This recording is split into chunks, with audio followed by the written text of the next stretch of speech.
Buddy, okay. This is super weird because, yeah, on my desktop, I have everything built into OBS. I can just go, like, just straight up go. For some reason, on my laptop, I have to open the YouTube page, go into the specific video I want to go live, hit start streaming in OBS, then come over here and run through this. I have to actually hit go live from the YouTube window, which is not my favorite. But in any case, we should be up and running. I'm just going to double check and make sure that everything is running via mobile real quick. Make sure that this is all good to go. It's probably going to play an ad first. Yes, it will. That's fine.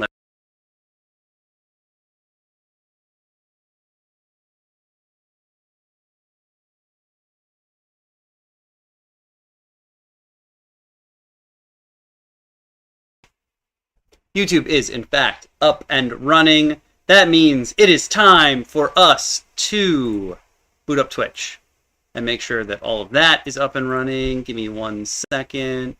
Starting Twitch now. I'm going to boot up the YouTube stream over here. Make sure that this is all going according to plan. Twitch should now be up and running momentarily. Okay? Things are moving. I don't know why, and I don't like it. How about you don't do that? All right, is Twitch up and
God.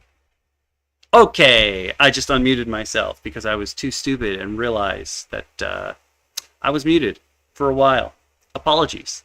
But the first thing that we need to do is say thank you to all the supporters, everyone who's come out to support, because I wouldn't be here without you. So we're going to start at the top and work our way down. For the respected hunters, thank you so much, DM Bacon. You know, you don't come to DM Roundtable anymore. We still love you, and you're awesome. You're up the tippy top. And then there's Dex Chinoike, who, like, bro, you have done so much. Like, you've just recently been added to the crew, and you've already done so much. Above and beyond. All the way. Just above and beyond. Next up, we have the members of the pack. And technically, members of the pack is... Well, I have recently discovered members of the pack people are also Twitch subscribers. It's the same price, which I didn't realize. My bad. So if you are a Twitch subscriber, you are a member of the pack. And it's not just DM Lakara. There's a whole bunch of the rest of you. There's Awaz, DM Shin, Iron Fist Albert, Ninja Man 593, Dex Chinoike again, Foxinate, DM Lakara again, Rude Boy Mike, Elite Zero Wolf, The Engineer, Nanar91, Citizen Zap, and Major Grim, who you all know as Grimjack.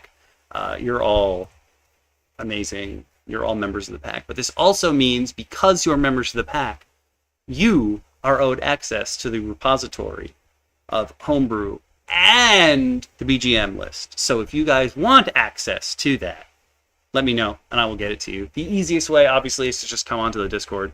If you're in either chat, you can put in !Discord and join the Discord. I'm going to put that in both chats right now. There are tons and tons of commands available to everyone, okay?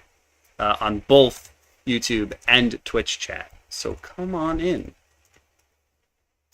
But yeah, you can come in and join the Discord, chat with me. Right now, I'm not running a chat stream because it's the thank you stream, but you know what I mean. You know what I mean. And then we have Cubs. Burning Punch has been a...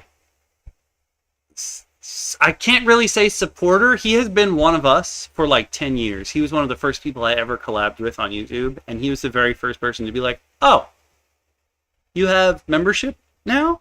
Well, I want to be in there. I don't have anything else to spend this money on, so I'm going to become a Cub.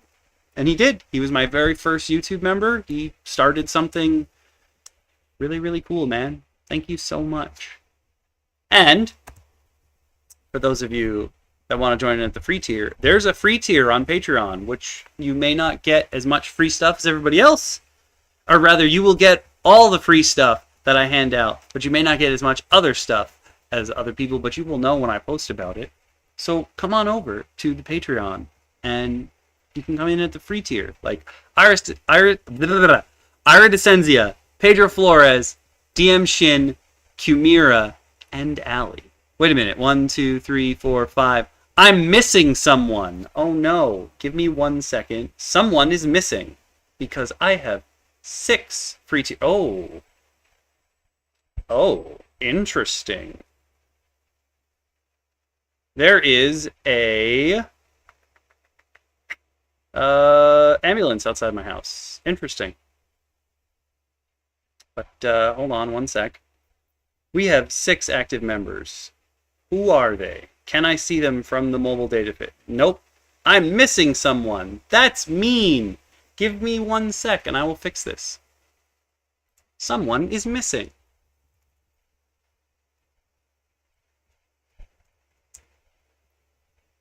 Oh, I'm not logged in on this computer. Oh, well, someone's missing. We're going to fix that. Don't worry.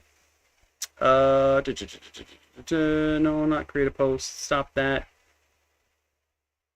Nazcops. I'm adding it right now. My bad. That one is 100% on me.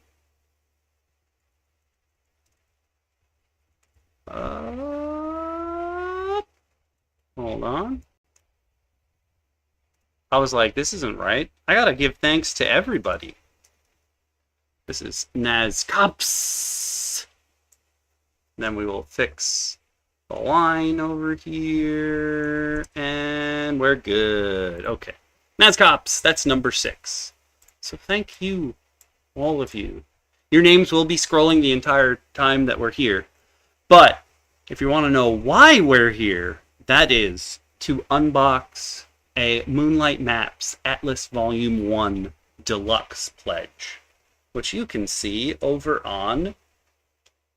Nope, not that camera. This camera. But yeah, we are in this, y'all. We are ready to go. I hate that it already says I've been disconnected from chat once. Like, how about no? How about you don't do that, okay? I'm going to head over there. We're going to start unboxing. This is a deluxe pledge. There was one pledge level higher than this, but I didn't need all that extra stuff. I'm going to take the microphone over here with me so you can still hear me. And we are going to pop this bad boy open. I just realized that my Pyro Okami display plate is the wrong color. Let's just fix that. Let's make it Twitch colors. Thank you. Yeah, now it's Twitch colors. Not that it'll be on the screen the whole time, but like, we're gonna do that. Yeah. So, here we go. I'm gonna try to lift this up and do it the correct way.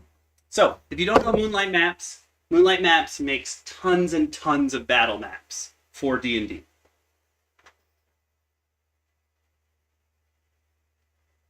Oh, there's like a lot of emergency vehicles right outside my house. Ooh. Ooh, sorry, I gotta get nosy. Give me 1 sec to figure out what is going on.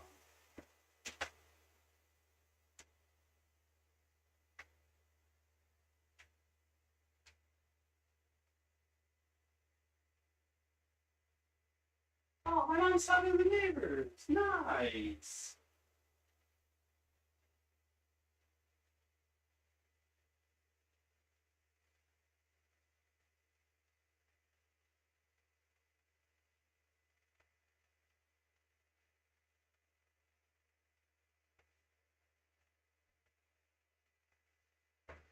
Okay, so we couldn't figure out what was going on, but there was this really loud squeaky noise happening in our neighborhood, and none of us could figure out what the noise was coming from. But apparently it's coming from somebody's house because they have a lot of people over there. That's a ton of fire department folks. I have chosen a very weird time to do this stream, apparently. But if you don't know Moonlight Maps, they make battle maps. They make darn good battle maps. You can find them on Patreon. They are actually one of the 2 people that I am a patron of on Patreon. So, yeah. I've just messed up the blinds, and I know my mom's going to do it. She's probably watching me mess with the blinds. Sorry, I'm trying to fix them. They make tons and tons of battle maps. But they did a Kickstarter a little while ago. And by a little while, I mean probably like a couple years ago. And... this was the Deluxe pledge. So Atlas, there are 2 different sets of maps in Atlas. So there's Twilight, and then under that there's another set. But each set comes with 50 battle maps. So 25 double-sided. Yeah, because there's 50 altogether. And they're all themed. But also, within the Deluxe pledge, you get even more stuff. And one of those things is a GM screen. I love half-size GM screens because I honestly feel like when you have a full-size GM screen, you just feel so disconnected from the rest of the game, and the players seemingly always feel like you're against them instead of you enjoying what's going on, if that makes sense. So here's a nice, cute little half-size DM screen. Oh. Here's the outside. Ooh, this is cool. Trying to make sure that we don't get any glare off of it. Ooh. Ooh. Ah. But on the inside, you have your actions in combat. I'm streaming at the moment. Whose house is on fire? The people like they're burning the grass, not the people next to you. The one after that, the new house. They're lighting matches and letting the grass burn, as opposed to mowing it and getting rid of it. Interesting. So now the cops came. She said they called the police yesterday for the fire department. That is a very interesting way to mow the grass. You could hire a goat. Stupid asses. Really, she's really scared. She said, "I'm right next door." She said, "If anything happens, it doesn't take much. Especially everything is dry now. Yeah. There's no rain." I thought the burn ban was lifted, though. I mean, still not good to burn your grass, No, but... especially when there hasn't been any rain. Yeah. So that's our town gossip. That is interesting. They're just straight up, like, they don't have a flamethrower or anything, just straight up lighting matches and throwing them in the yard. I can't see it. But she told me they did it yesterday, too. You're just throwing matches into the yard? People who never owned a home. They have no... True. You know, they don't. But at least ask somebody. Yeah. Now that you've been told by the police, the fire department yesterday, I think she said they called. Oh. That if they warned them, they shouldn't be doing it again. Yeah. But they don't want to know. They don't have a lawnmower probably, or they don't want to cut it. They want to Well, if our neighbors borrowed a lawnmower, you could borrow a lawnmower. Yeah, you could I mean, we're scared. We're very scary people, but. Well, if you see smoke, keep your eye on it. Come right back behind, like next to its house and us. Oh, nothing's gonna get past Frank and Joanne behind us. I'm sure they got binoculars and everything. They probably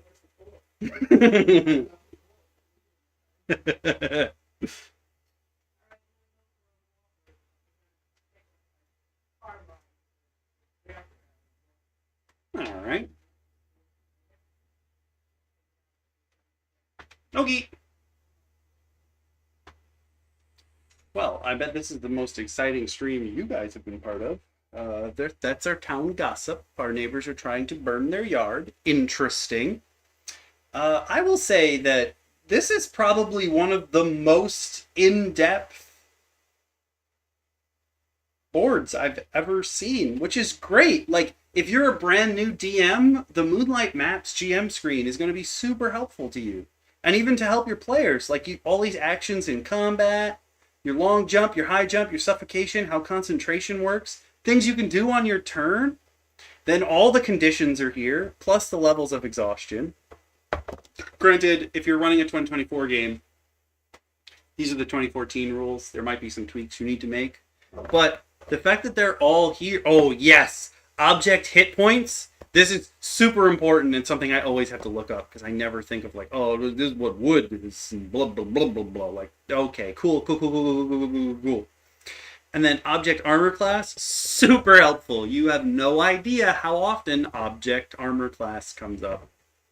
You got skills and associated abilities. This is a great DM screen. Like, even if you have a ton of other DM screens, this is a great one to have. It even has setting a DC, tracking DCs, damage by level and severity.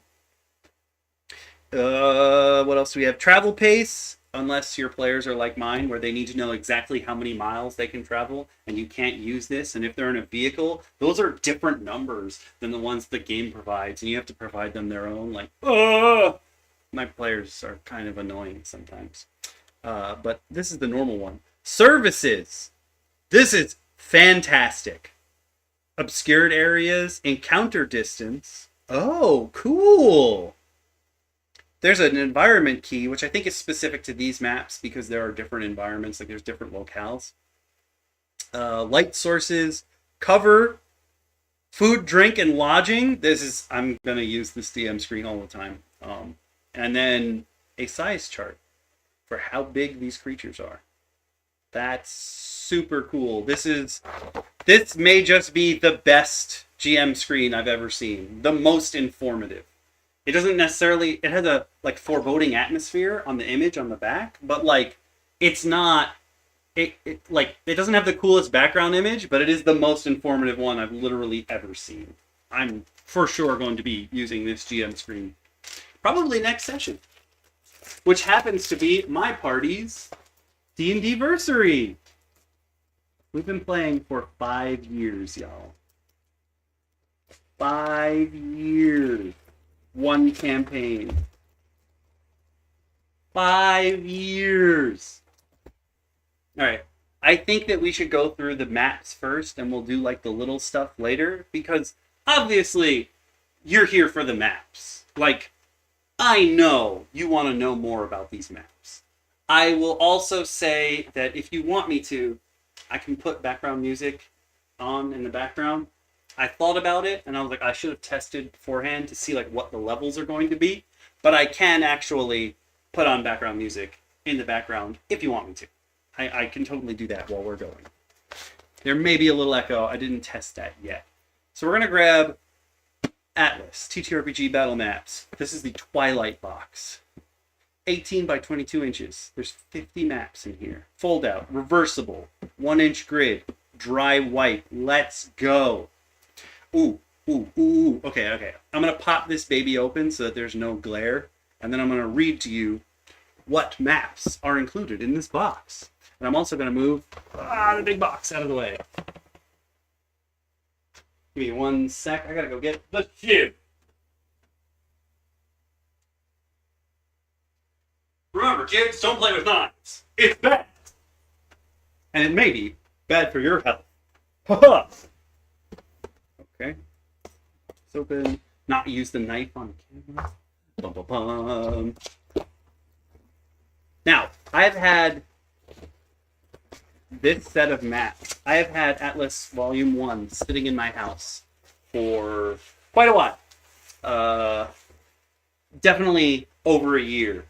And I think now is the time. Thank you all as well for voting for this as the thank you stream topic, because it is time. It is high time I go through these. So in Volume 1, The Twilight. Twilight includes Ancient Portal, Archery Tournament, Canyon Pass, City Market, City Street, City Tavern, Ground Floor, City Tavern, Upper Floor, Coastal Forest, Colossus Statue, Dark Cavern, Dungeon Cult, Dungeon Prison, Fey Forest, Forest Road, Forest Stream, Forest Valley, Impact Crater, Lakeside Village. Plus an alternate version of every map on the reverse side for extra narrative options. Oh, so it's not their different maps. It's, okay, if you are a patron of Moonlight Maps, one thing that they do is, depending on your level of patronage, like your membership level on Patreon, they offer new maps every week. But depending on your level, there's different versions of the same map. So like a Twilight version, or a like On Fire version, or the color palette is swapped. So that's a cool thing that Moonlight Maps does, where you can go in and be like, oh, I like this map, but in my world, I need it a little bit different. There's probably a version there for you. That's so cool. Oh, look at that. You have a little binder. Oh, that's so cool. That's so cool. It's an actual binder that I'm going to put the maps in. What? So cool. Okay, I wasn't expecting that. Unlock a deeper experience. Remove, reorder, relax. So the terrain colors are because the cards that we're going to get into later that have encounters on them say like, oh, this is where you can run into them. And you pick the terrain out when you pick that card to make the encounter to be like, oh, this is where it's going to happen. So now you know what terrain to pick. You know which maps you're going to be looking for. It comes with a folder. That's so cool. But does that mean that there's going to be holes in every map? Because that... Oh, interesting. Interesting. Here we go. There are holes on the map, but they're off to the side of the map. Look at that. So you can fit them right into the binder, and it tells you which kind of terrains are in there. Okay. I'm trying to figure out how to start. Okay. I don't know which side is which to start with, but here we go. Okay. Okay. So, this is not the Ancient Portal. It has the title over here, but I don't think it has the name. It does not have the name. But you can arrange them however you want to arrange them. So this is the very first map. They're a little bit smaller than I was expecting them to be. It does say they're 18 by 22. I'm used to a bit bigger maps. Let me bring it closer. But you can see there's a grid. This is probably the archery tournament one. The grid is very, very minimal. So it doesn't like mess with really what's happening in the game. Which is good. You want a minimal grid more so than a maximized grid. This looks like the archery tournament, if you want to have your Robin Hood moment. But then you flip it over. Bum, bum, bum. The archery tournament, the fairgrounds have been attacked. They're burning. Everything's on fire.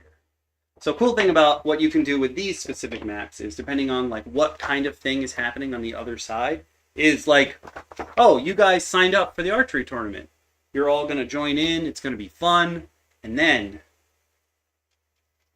you're attacked by bandits, or a rival army comes and attacks at night. Everything's on fire. Your party's been woken up in the middle of the night. What are you going to do? And this is what you do. You can use pretty much all the maps that, well, not all of them. It depends on what the other side is. But you will notice that on the binder ring, it'll say what map it is, and then it'll have an A and a B, which is, A is obviously the top side, like the original version of the map, and then B is the alternate edition of the map. Okay. So this says it's map 25. So then we're going in reverse, I think. Yep, sorry. Okay, we're going to start with once. We'll just flip it over. We'll go back to the beginning. We're going to listen to Kokomon, okay? So, map 001 is just a empty-ass field. And there's the A side, but the B side is cobblestones. So when you're building your city map, bam, you can do this. It's a pretty simple map, just like, I'm going to fill in the terrain. And sometimes that's all you need. You just have to fill in the terrain. Sometimes you don't even need anything extra. I want to put this one up here. Yeah, I'm going to do them this way. Okay. Nice. Map number 2. This is side A. So A is usually the one that you... Oh, this is cool.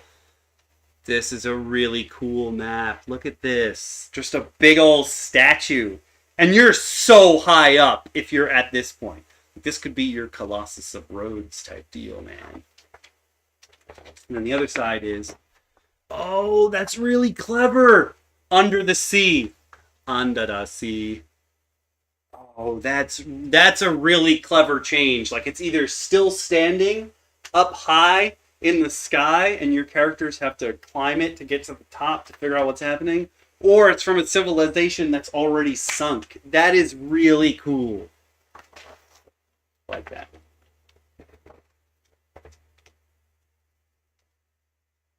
Beep. Number 3. They have been together for so long, all the pages are really sticky. This looks like the inside of a tavern. You can use this, or like a restaurant or something. This is perfect. Like, this is where your players stay overnight. And then this side is the same place, but actually at night. Like, that was the daytime when everyone's coming in and just stopping by. Mid-adventure, they want to fuel up, and then nighttime is when everyone returns. You can have just a nice atmosphere when you run your romance side of the campaign.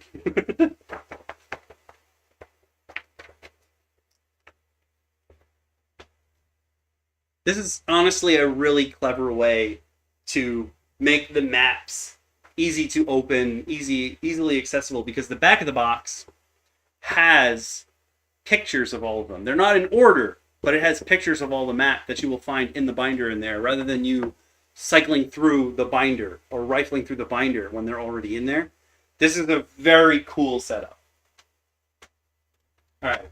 I am going to try to make sure that I hydrate. Please, those of you in the chat, make sure that I hydrate during this stream, because I'm going to have 3 days straight of just talking. I got this stream. Monday is DM Roundtable. We're going to be talking articles. And Tuesday, I have an interview and then a stream.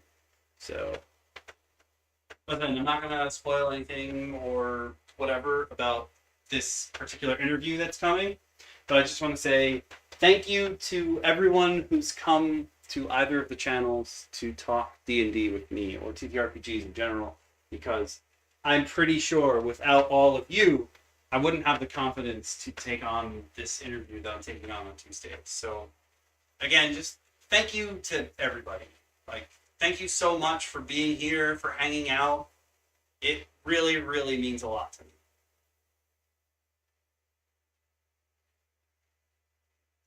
All right. Hydration is complete. I also need to start marking down timestamps, because it's going to be a very long stream. And I want to make sure that when the VOD is up, everybody knows where they want to go. Here we go. Oh, no. Yeah, they've been stuck together a long, long time. This looks like the upper floor. Oh, there's so many beds. This is perfect, because my party is bigger than the average party. Having this many beds, and having this many rooms with multiple beds in them, really, really nice. Really, really nice. This is the upper floors of that same tavern, and then daytime and nighttime. This is so nice. Honestly, I think if these maps were any bigger, they would have been unwieldy to put inside the binder. So I think these maps are perfectly sized. Like, this is totally fine. Whoa, we're getting into cool stuff. All right. Come to the henge. Come meet the druids. Come hang out. And then the summoning is complete. Bum bum bum. That's pretty cool. That's if you fail your mission or you mess up the ritual on the way. I like that. I like that a lot. Here we go. Here we go. Another one. Ooh. A nice little multi-layered area. You're in the zone. You're in the desert. There's a nice little quarry. You can hide things in it. I really... Okay. Something I'm just going to point out. I hate that we have a chandelier. And if ever I could change something about this particular house, it would be I would get rid of that chandelier immediately. Because it has been nothing but problems. And this glare is crazy. And I'm so sorry. What is the alt version of this? Ooh. Ooh. With like a little portal rock over here. Okay. Okay, I see you. Look at that. That's really pretty. Whoa, whoa, whoa, whoa, whoa, whoa, whoa, whoa, whoa, whoa, whoa. Next up. What? Wink. Bazaar. I could have used this in my shield meat. Instead, I had to make a whole shield meat area. And then the bazaar at night. So yeah, give Moonlight Maps a shout out. Like, even if you're not getting, you're going to become a patron of theirs, keep an eye out for their stuff. They make really good stuff. Like, this is Atlas Volume 1. The Kickstarter for Atlas Volume 2 is already complete, and I think they're already on, like, they're about, if they're not already on it, they're about to be on mass production. That's how long I've had this in my house. So, very happy y'all chose for the thank you stream this month to be unboxing this, because it's time to get unboxed. It is time for me to actually see what I've got and start using it, because I have so much. But this particular setup where you just put them in a binder, this is going to make DMing on the go so easy. So easy, especially with like the terrain setup too. Like, fantastic. Just a city block. Just wanna chill on this city block. You can do that. Oh, we're not chill anymore. Everything's on fire. Burning. Just burning. Everything's on fire.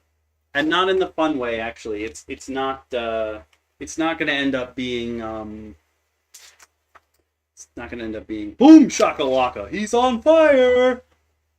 I mean, I guess maybe if you're the bad guys. If you wanna, are we the baddies? This up? Maybe?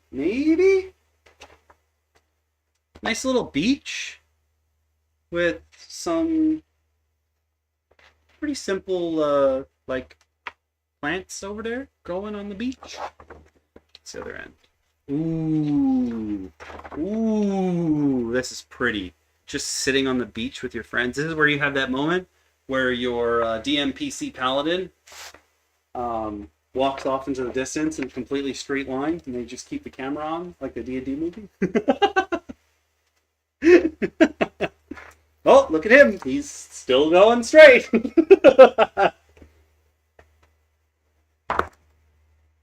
Oh, okay. So, my session 0 that I ran all my players through was essentially a map just like this. There was a gate that they were told to meet some soldiers at, and at the gate, when my players got there, it seemed like whoever was supposed to meet them wasn't the person guarding the gate. And the situation that I ran was that goblins had taken over the base, and 2 of them, one on top of the other, were posing as the gate guard. And one of the coolest things ever, it was like I had just started DMing, like literally, and I ran my players through this scenario 3 times, but in like different configurations of players so that they could all have a session 0. and I ran the exact same scenario 3 times, and it turned out differently each time. And I was like, whoa, this is going to be the coolest game ever.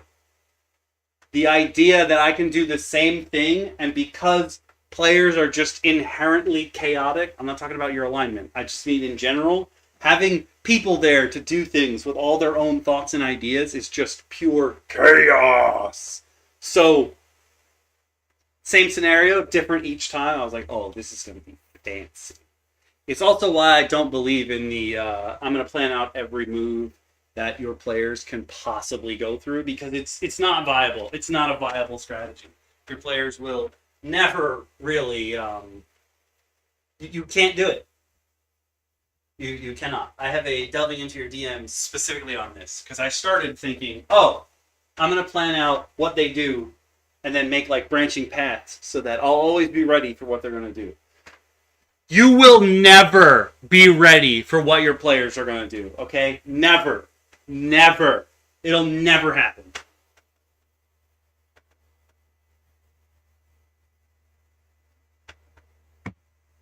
Don't kid yourselves. It'll never happen. I've hydrated. I should probably bring my drink closer to me, but I'm not, because I'm stupid. Same thing, but place is abandoned. The door broken in. Where has this contingent gone? Oh no.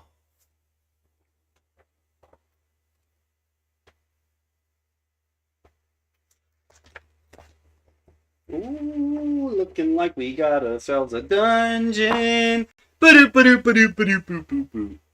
Welcome to the dungeon.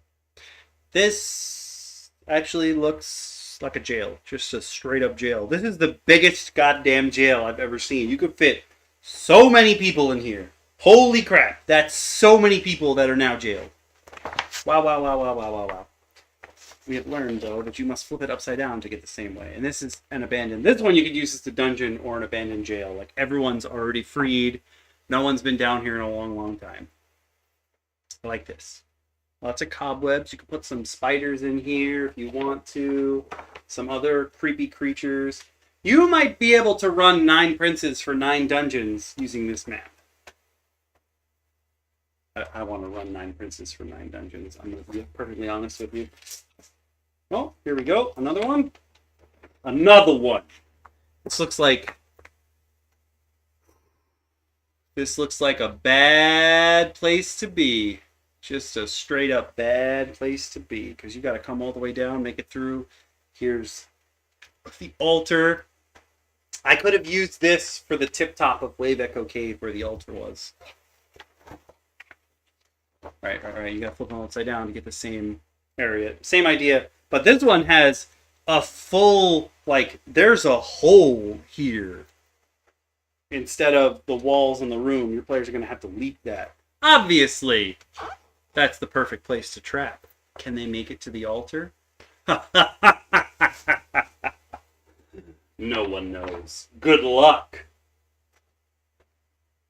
Bum, bum, bum. Ooh, looks like we're going to the Feywild. Y'all, we getting high on shrooms, baby. Shrooms. Those are some big ass shrooms. Okay, these ones might not be in the Feywild, but these ones might be. Or the Underdark. You could also make this the Underdark with the really glowy shrooms. Some bioluminescence. If you're running the Fate Forge universe, you could say that that's the Canker, if you'd like. No one's gonna stop you. Okay, the noise of the paper, of the maps unfolding, really makes me feel like I'm ripping them every time, and it's freaking me out. It's your typical... Sometimes you just need a path, man. You're just, here we go, going through the woods, just minding our own business. I'm sure a lot of people start with this map. Same place, but at night. I'm sure a lot of people start their campaigns on this path. Just like, here you go. It's just an empty path. I wonder if bad things will happen. Or maybe you can just throw your players off. Because bad things actually won't happen. Nothing weird will happen. It's just a nice little path through the woods. What are you talking about? Why would you think everyone was gonna die? Nobody knows. Nice little path over a stream. This reminds me of, I think it's the first Dungeon Siege, when you're a farm boy and your grandpa tells you you're the chosen one. You gotta like leave the farm through a little bridge. There's a little bit of water because everything's on fire. Yep, no, there's a lot of everything's on fire maps in this set. They've come for you. They know you've got the king's blood running through your veins. What will you do, chosen one? What will you do? Oh, little hills, some nice elevation if you want to shoot down at people. Pew, pew, pew, pew, pew, pew, pew, pew, pew, pew, pew. Just fighting in the woods. I've made so many maps like this with actual physical elevation. But same idea, except now there's a stream running through it. Oh, that's actually very interesting that you could just put a stream running through it. It's the same map, but it's also not the same map. Interesting. Kind of like the In the Sky Colossus versus Underwater Colossus. Like, same map, but totally different area. What do we got? We got some beachfront property. Oh, this is where the rich folks live, huh? Somebody's got a quest down here. Maybe they're not even up to no good. Maybe they're just here to live. This is where the fancy pants people live. Maybe you gotta go rescue them. People are trying to take over the coast. Oh no! Oh yeah. Oh no! Oh yeah. Oh no! Oh yeah! What do we got? We got... Oh! Hunter's Lodge. Just a nice Hunter's Lodge. Okay. I'm sure the back won't be as nice. Nope. Blue Flames. The Spell Plague. Bum, bum, bum! That's all spell. No, well, technically Spellfire is green. Spell Plague Fire is blue. Spooky. This would be like in DM Bacon's campaign. We went and had a hero's feast in the place that we had it because we were nice to the ghosts. They were like, yes, you can do whatever you want in here. We will even, we'll make sure that we can feed you and all that. And then when we went to sleep and we came back, we realized everything was deserted. And we were like, oh, this is creepy. Just like those houses in Fable, where like you walk in and everything's nice, and then you walk out and you realize it's been abandoned for years, and you're like, what just happened?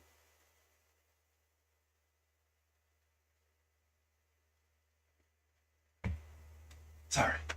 I'm trying to maintain hydration.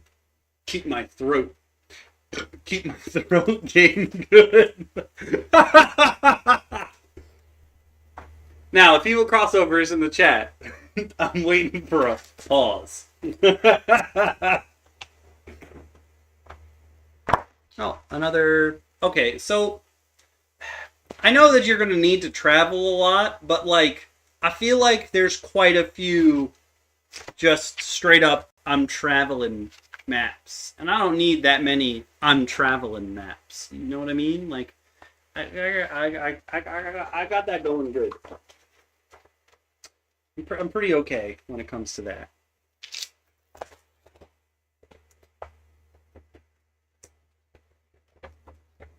Bloop.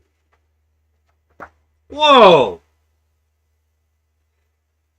The fire elementals have struck, or maybe the fire giants are bursting their way out. The Dawn Titan, Mygera, has arrived. Oh, now it's a mine. Okay, this is probably the biggest jump. Like, oh, we're near the caldera of a volcano. Oh, these are the dwarven mines that like you're not supposed to enter anymore.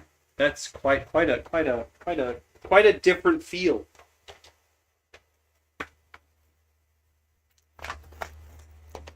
Ooh, we're getting into Spooky Town. Won't you take me to Spooky Town? A big ol' hole where some worshippers of Lolth hang out, obviously. What I got on this side? Ooh. Ooh. Feywild or Underdark. Ooh, that's cool. That's a really cool looking, actually. I really like this. Trying to get the glare out of the way. Again, I say again, I hate me some chandeliers.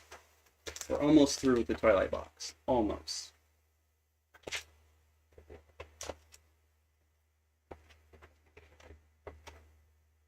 Well, this is pretty. Alright, this specifically makes me feel like that is an ensorcelled well, where like the water's always clean and you can come hang out with it. Or maybe there's like a water elemental that hangs out in that. And now it's on fire. Now everything's on fire! And the feeling is totally changed. It is no longer serene. Everything is burning.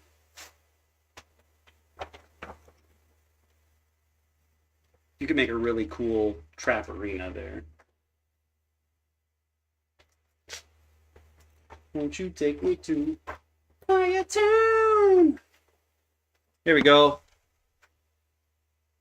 This is 100% like an Indiana Jones take a leap of faith stage. Like, can you make it across? That looks very precarious.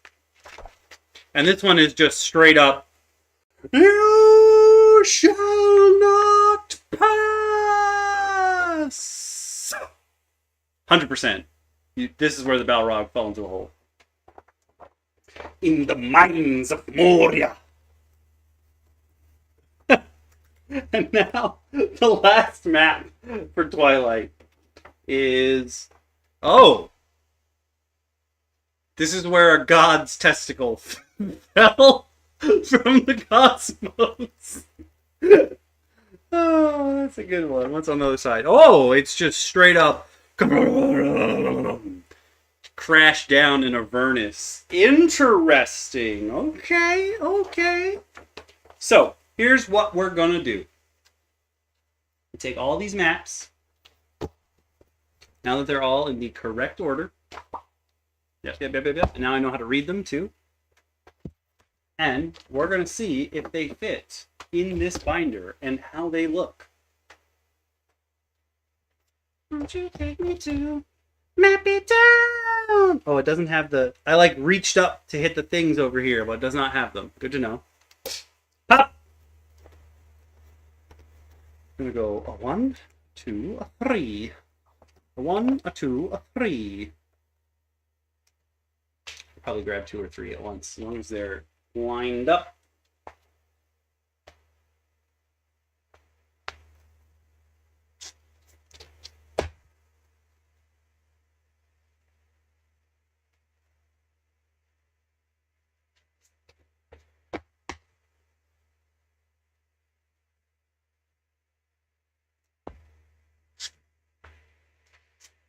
This is really, really cool. And the fact that they're just straight binders. I've never...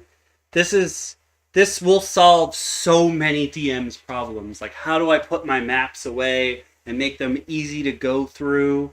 This will solve so many DM's problems for battle maps.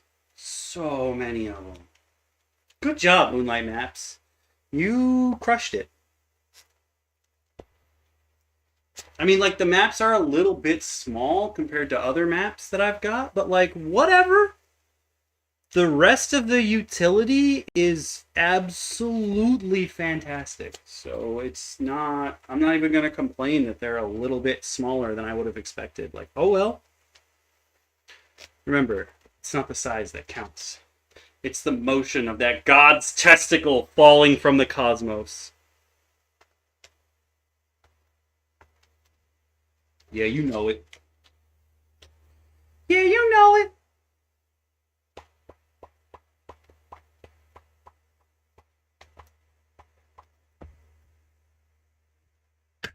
Clip. Just gonna make sure they're all good. So, cool. You Oh, and depending on which way you're going, you can see the terrain differentiation for A side versus B side. Oh, that's very clever. That's honestly super clever. Moonlight Maps, you have legitimately knocked it out of the park. Like, congratulations. This is absolutely fantastic. What a design. I'm not even mad. What a design! This is so good. The reason why I'm flipping them is to make sure I actually got them all in threaded through the holes, just to make sure. Wow, that was fantastic, man. That's so good. So now we close the book. This is volume 1. You can pull it out of the binder, like the hole through here. You just grab it, take the box, and you go, whoop, boom, it's in. Twilight, all set and ready to go. That's honestly very, very cool. Okay, I'm going to go over there and I'm going to hydrate. And then we're going to take a peek at the thing that is in between the first map set and the second map set, which is a set of stickers. Oh, okay. Hey everyone, make sure you hydrate.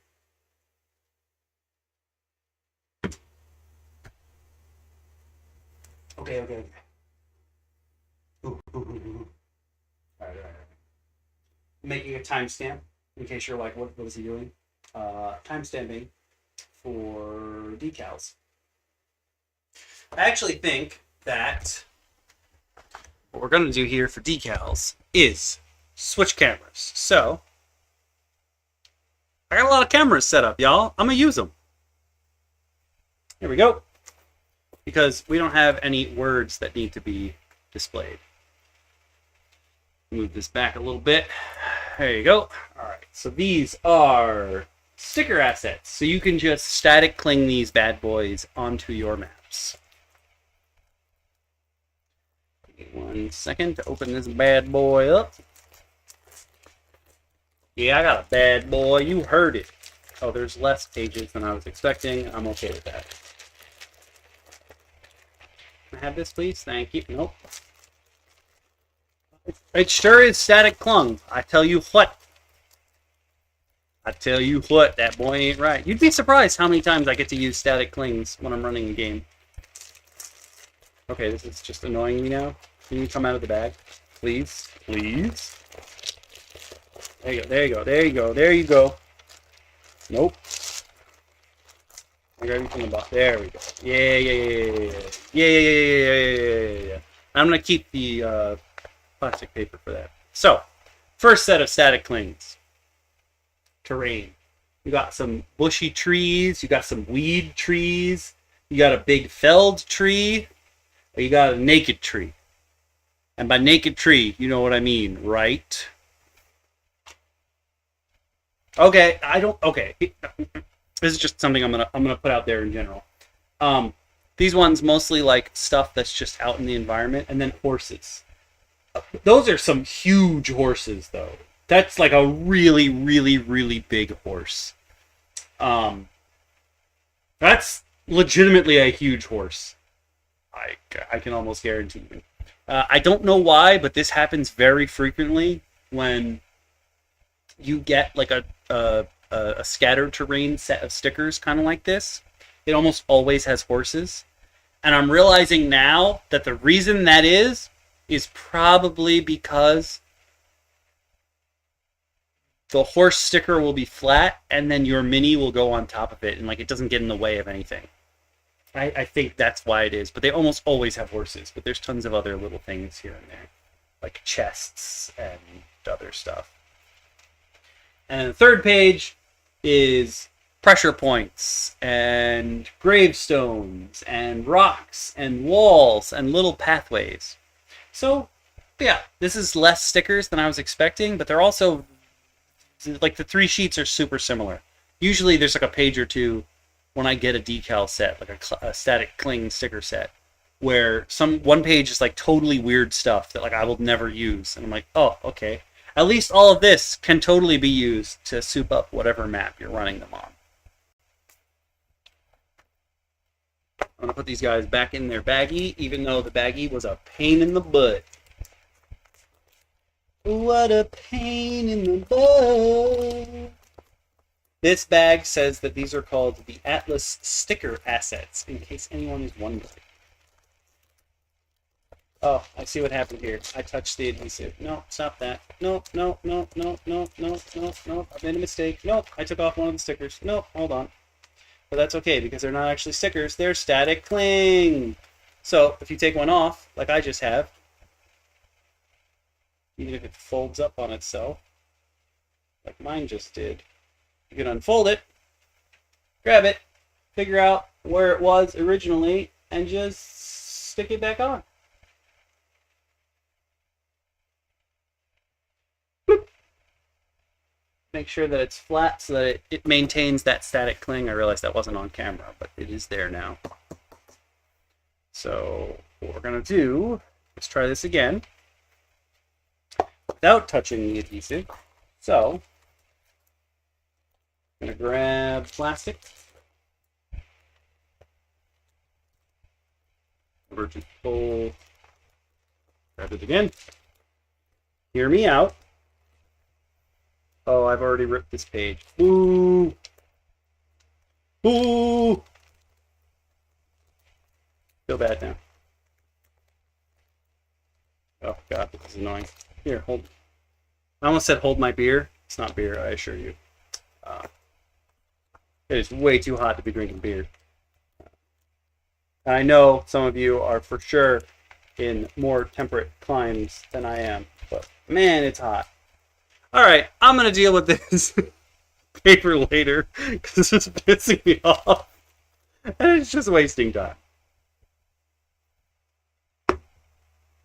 So, we're going to switch cameras back over. I'm going to leave these over here for now. Oh, I muted myself, but that time I realized it. Ha ha!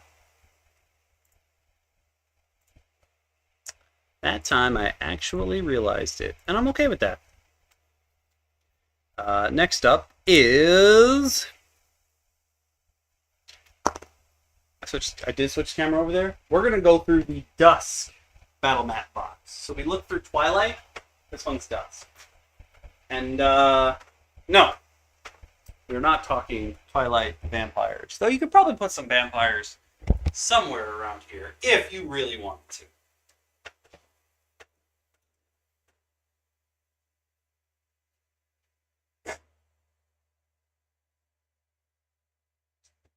Because I'm so worried about my throat already hurts.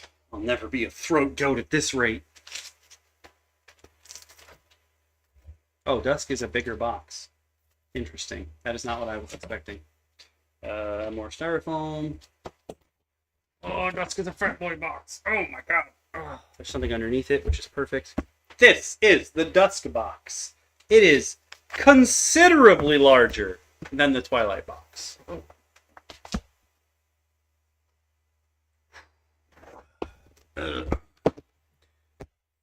And the maps in here are also bigger. They are 25 by 25. Interesting.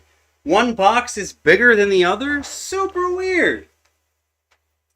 Get this plastic wrap off.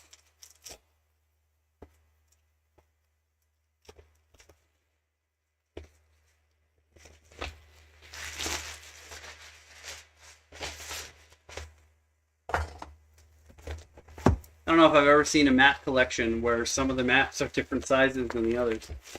That's kind of interesting. But the same ideal applies. Where there's a book inside of it. I'll take that out for the moment. Within Dusk, there are the tavern, caravan camp, cave entrance, fighting pit, forest glade, hilltop, castle bridge, catacombs, cave pool, city crypt, city docks, column canyon, demon skull, dragon's lair, forest, forge, graveyard, jungle camp, mountain temple, Temple Sanctuary. Well, Temple Sanctuary, but that's fine. We'll just ignore that. Village Fork, Mountain Bridge, Riverside, Village Outskirts, plain grass, and cobbled terrain bases. Plus, an alternate version of every map on the reverse side for extra narrative options. Thanks, Moonlight Maps! But the same basic ideas apply. You take this binder. The binder has a... Here you go. Let me take this out. These are our maps. Same idea. All the terrain is coded like on the lip, which is super cool. And then you know when you grab one of their encounter cards, like, oh yeah, I know which terrain I can put this on. I know where these creatures hang out. I'm gonna open this plastic bag, and now I know how to read the map corners. So we'll actually start with one and continue from there. Yep. Remember, these are bigger maps now, 25 by 25. Same, I think, layout applies, though. There's still a grid, it's just very, very faint, which is totally fine by me. I don't mind that it's faint. But it's grass. And then on the back, sorry, I mean, these ones are pretty much blank, all things considered. Like, it's just for you to lay the groundwork. Excuse me. So grass and then cobblestone on the back.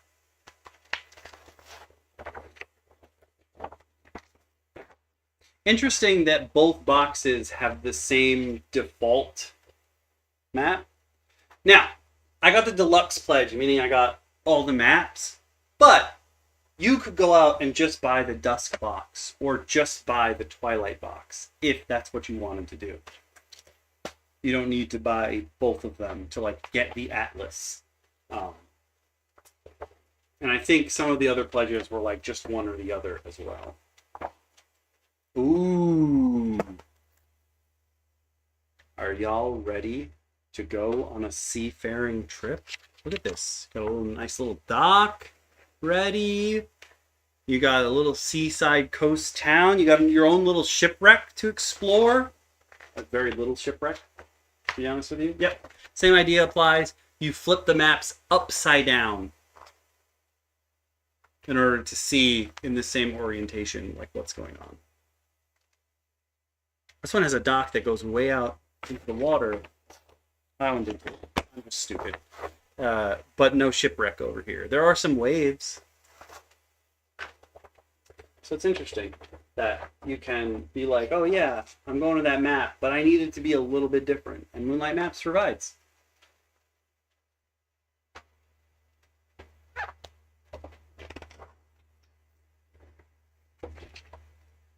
I don't know if it's because these guys are bigger that they're not making the noises the first set did. Like, the Twilight maps, they all sounded like they were tearing every time I opened them, and that freaked me out. Ooh, Cliffside Castle? Let's go. You know, if it wasn't so close to the water, you could have used this for the castle, for Cragmaw Castle in Lost Mines of Fandelmar. I mean, you still could, but it's not supposed to be right next to the water. And now, it's a Hunter's Lodge, where they're all ready to start messing stuff up.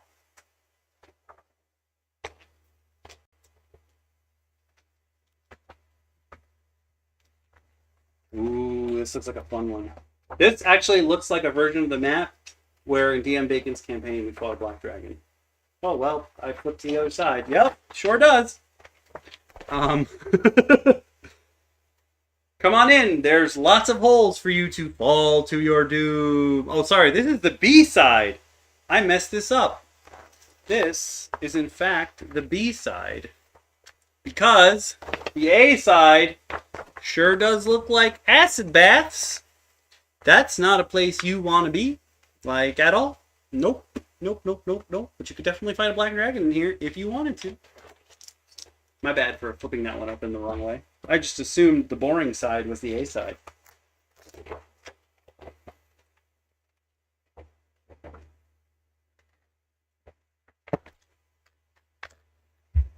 Nice little cave for you to hang out in.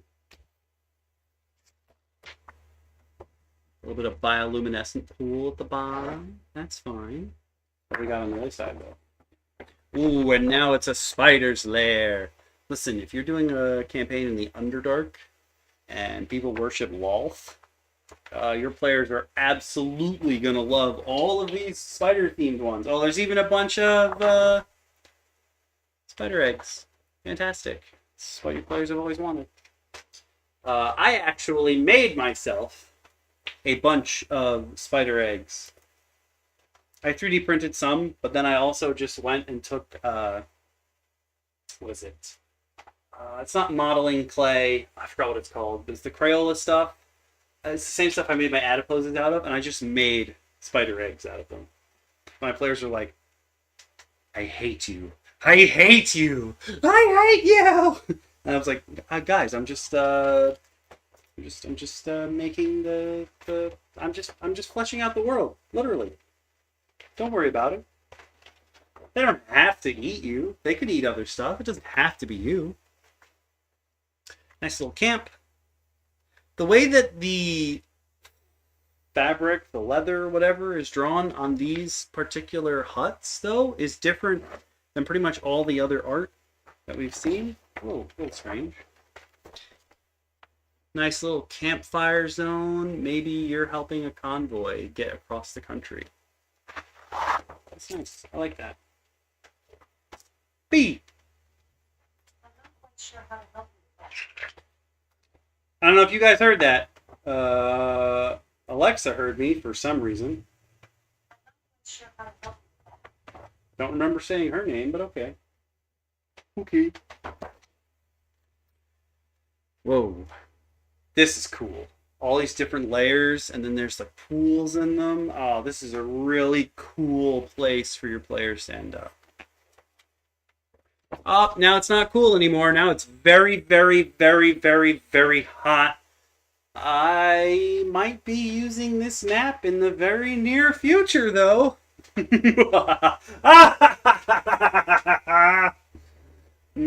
reasons. For reasons. I hope one of my players watches this and they're like, no, no. Ah! Let's drop the map. Is this the Fight Club map? Nope, next one's Fight Club map. This is the basement of a very weird place. Very large, but very weird place. It's on the other side. Oh. Now it's a basement where you fell through the floor onto this hole. Maybe whatever was above. You have like a dexterity save. And if you fail, you come through the floor.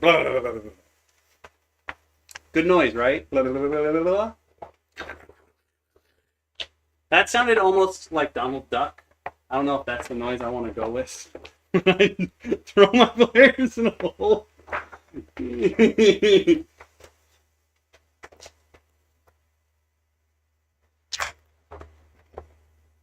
Number one rule about Fight Club.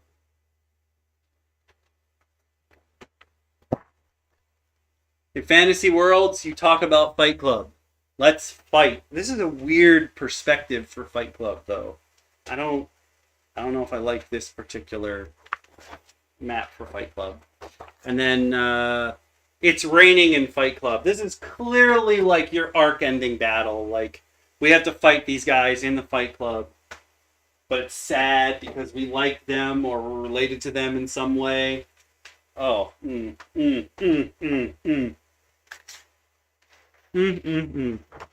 almost turned into Jet Set Radio music.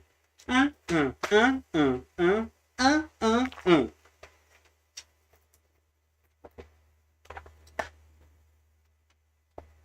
look!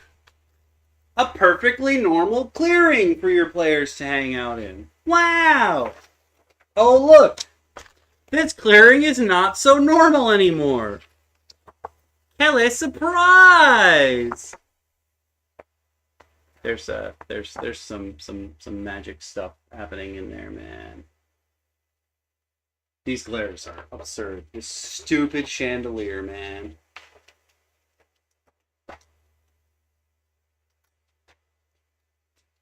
I grabbed 2 maps. I was like, this map feels real heavy. Ooh. Oh. Why do you live so dang close to the cemetery?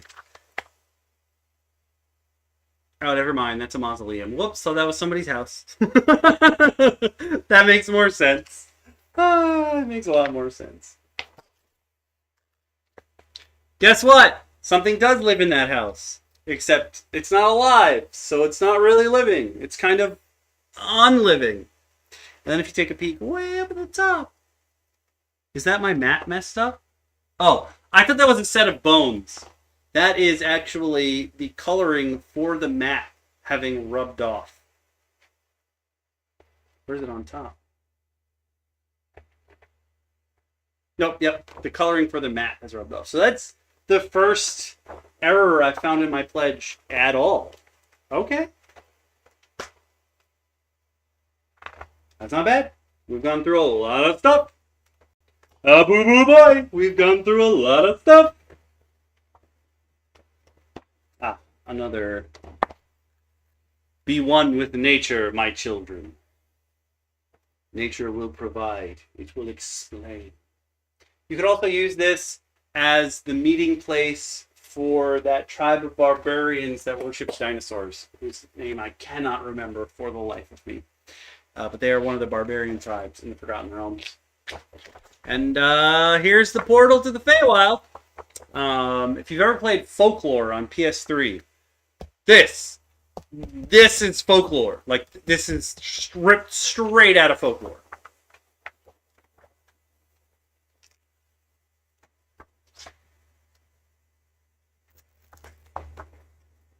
Oh, look, a camp. Oh, actually, no. Basic map is just a little clearing that you have to get through the woods. This is your choke point. Can you lead them to or from it? But at nighttime, this is where the convoy stays, so that no one knows where they are. They're just hidden in the woods. Can they survive? No one knows. These goddamn glares. Stupid chandelier.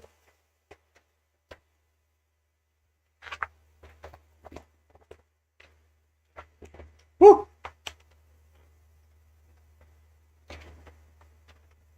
Oh, God. This is how you scare all of your players with a fear of heights. Just this. Just straight up. Just straight up. This is how you scare them. You're like, hey, you want to take a walk? And they're like, nope. See, now, I was going to say, you could be like, oh, it's like a river of gold or something. Nope. Considering the bridge is on fire, that's lava coming up. You're about to have a bad day no matter what. Your players better run as fast as they possibly can.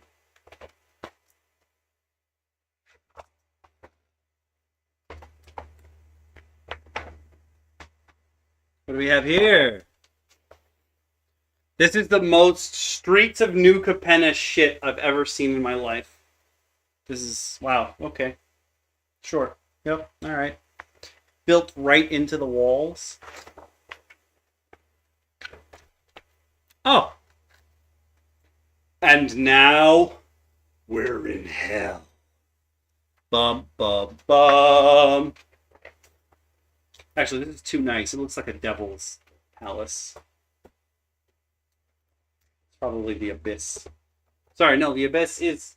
yeah, hell is where devils are. Yeah, my bad. My bad.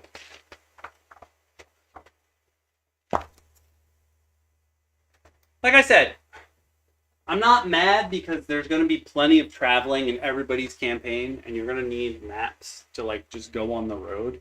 But for my liking, because I have so many of those we're just going on the road maps already, I would have liked less we're going on the road maps. But this could be a fun, like, your players have to choose which path to take kind of map. Oh, do you want to get there sooner or do you want to get there safely? And same thing, but just at night, depending on when your players reach it. All the ones that are like, oh, we're going to do this daytime and nighttime, the fact that there's a map for the same area, daytime and nighttime, is cool if you're actually keeping track of time of day within your campaign. I honestly don't know too many people that are keeping track of day and night cycles within their campaign, but it's cool that you have that option.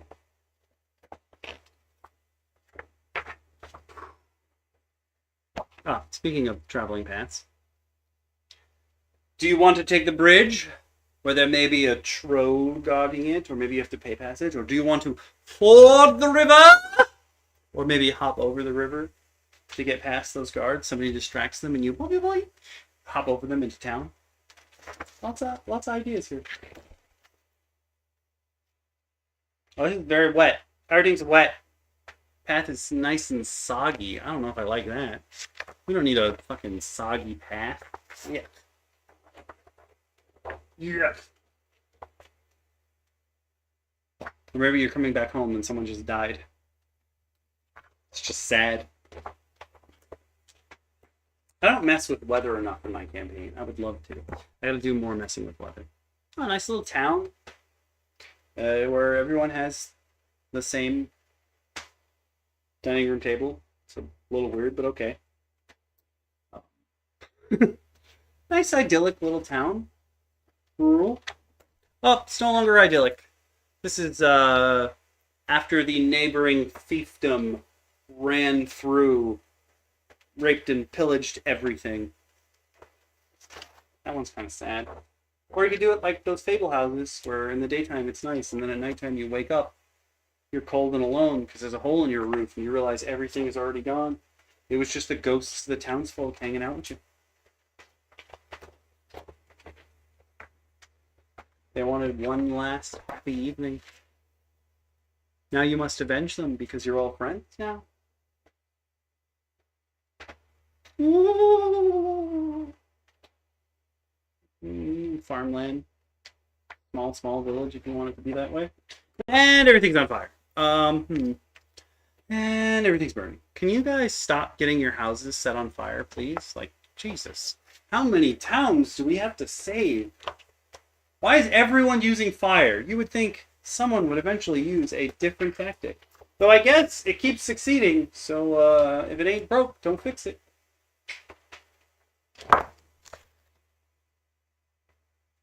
Looks like the entrance to an old estate, maybe? And this is the A side. I wonder what the B side is going to be. Oh, an entrance to an estate with a big old hole in the bridge. I didn't realize that was supposed to be a bridge, but now I do. Interesting. Do you make that gap? No one's crossed the gap in 10 years. Bum, bum, bum. Ooh, this looks cool. A side. Oh. You have to come into this old temple. You must complete the rituals along the sides in order to be able to pluck a crystal from the old goddess's bounty. Can you do it? Or, alternatively, everything in here is frosted over.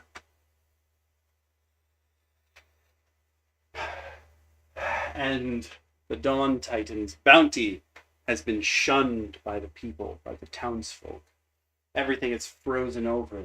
We need the warmth of her fires, the burning of her hearth. What can we do? What can we offer her to get back into her good graces? I might be using this map in the near future. For reasons. Oh. Oh, yeah. This is some dwarf shit if I've ever seen it. Oh, yeah. The fires lead directly to the forges. They burn forever. And then on this side, that was A. This is B side. Here you go. Isn't that crazy how, like, the A side was on fire, so immediately it evoked a dwarven forge, but the B side is like water, and now it immediately evokes like Aztec temple. Like, this is somewhere in the, oh my god, what is the name of the big jungle in, I'm not thinking Ixalan, if that's what you're thinking. I mean, in the Forgotten Realms. Chult. This is somewhere in Chult now. It's no longer a dwarven forge. This is straight up in Chult.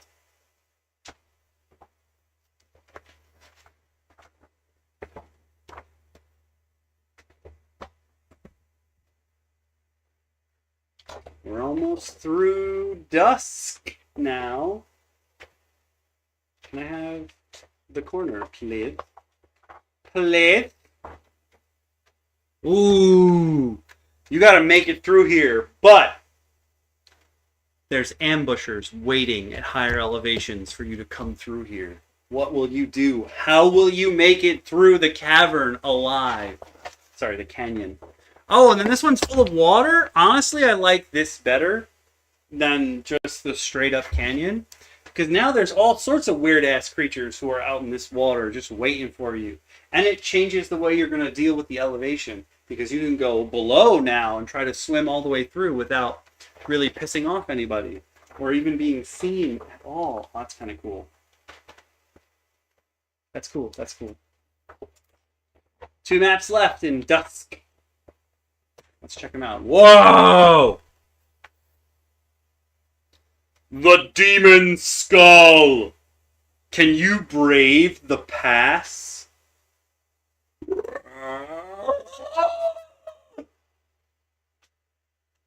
It's on the other side. Oh, do not brave the pass! Do not brave the pass! Retreat! Retreat! Abstain! Abstain!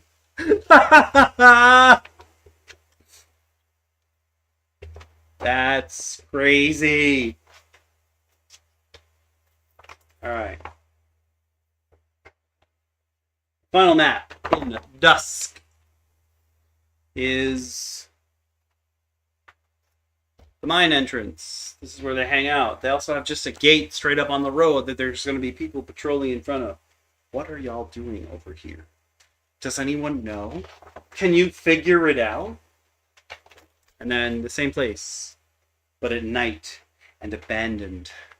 This is where the creepy creatures dwell. And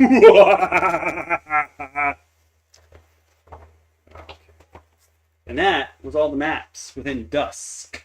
So now what we're going to do is we're going to pick up the binder for Dusk. And we're going to fit all these maps in there. Atlas, TTRPG Battle Maps.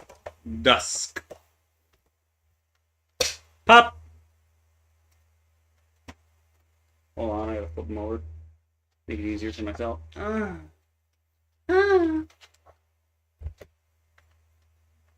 One, two, three. They're upside down. There you go. I was like, that ain't right. I tell you what, that boy ain't right. I'm having a much harder time lining up the holes on the Dusk maps. You can also see a lot of the rings on the Dusk maps for me have a little bit of damage to them already. So my Twilight came out better than my Dusk. But, like, nothing that's gonna really break anything for me, if that makes sense. Like, that little bit of color on that one map that's knocked out of the way, I'm not too worried about.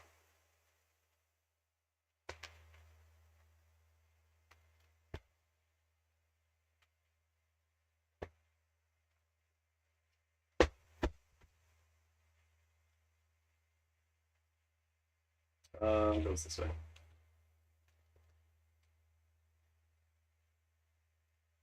I grabbed more maps on that go than I have before, so I had to make sure that they were correct.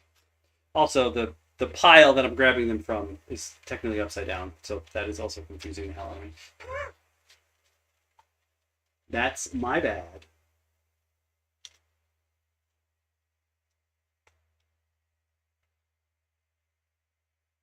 There you go. That should work.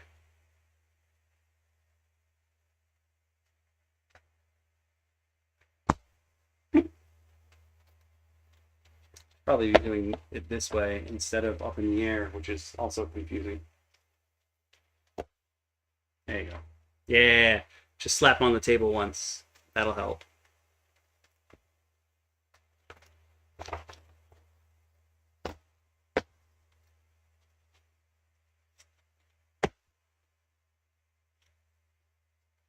There we go. I was like, something's not right. They were facing the wrong...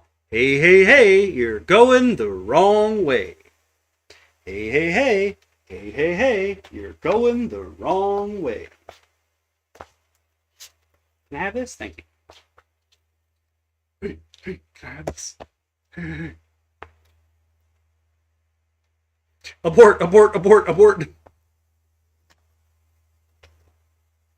It's the final map now. Ba-na-na-na. Shama-dum-bum-bum. Ba-ba-dum-bum. Ba-ba-dum-bum-bum-bum-bum. I've got a bit of a bump here at the bottom, so I'm just going to make sure that all of the rings are in properly. I now see why it's not like a perfect semicircle. One of these is straight because you don't have the things at the top and the bottom to pop them open, so you need to be able to grab somewhere and get an easy pull. They really thought this design out.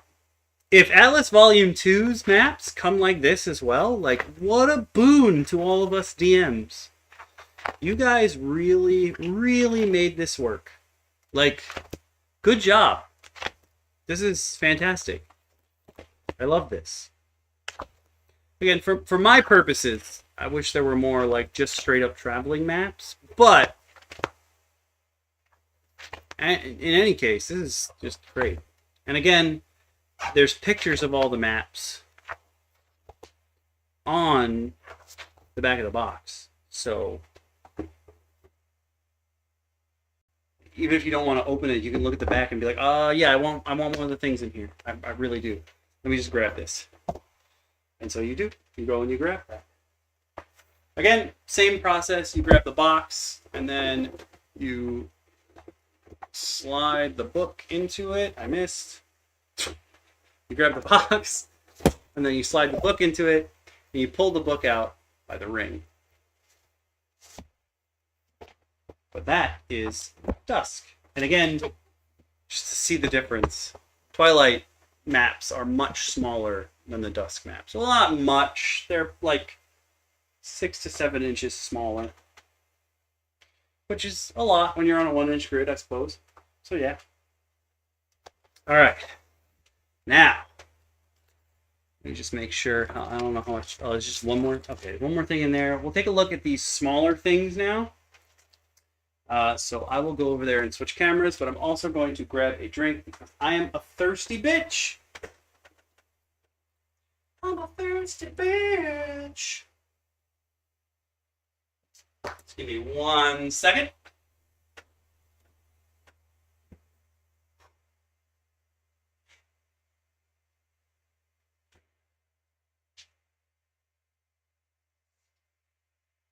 Listen, y'all know I love talking about TTRPGs, but like, whew, it's hard work sometimes.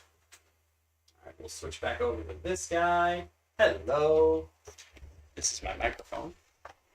Moving you back here a little bit, little dude. Oh, that's not good. Oh, that's not good. There you go. Pop the drink open real quick. There's not a beer, don't worry. I don't think I've ever... No, that's a lie. I streamed Skylanders once while drinking, but I was going to say, other than that, I don't think I've ever drank on stream.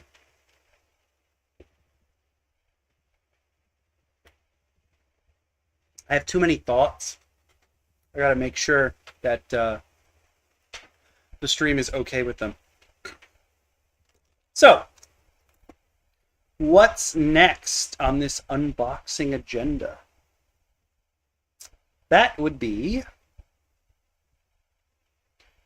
the pin set.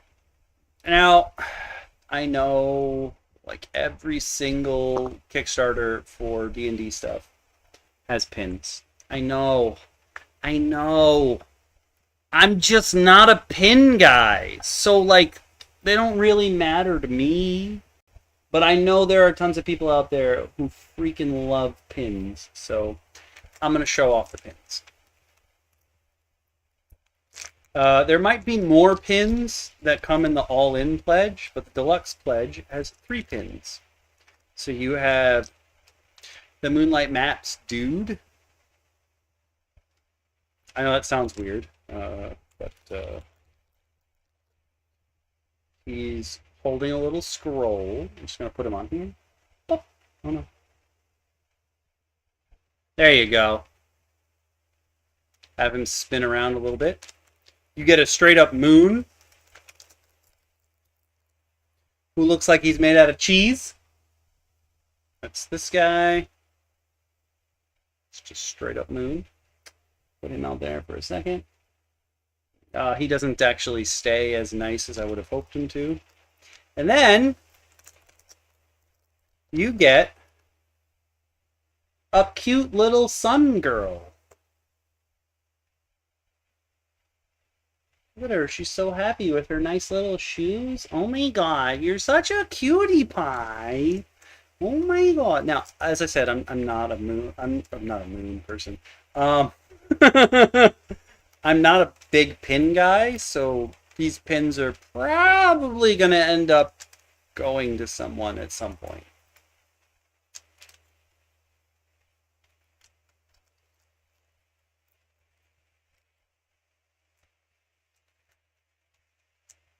Hello, Kofi Streambot. Hello. That was quick and easy. I will keep these separate because I'm probably not going to keep them.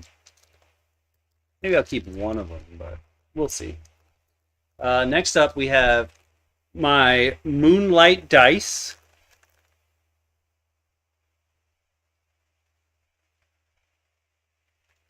Which have their own dice bag, but we're not going to worry about that at the moment.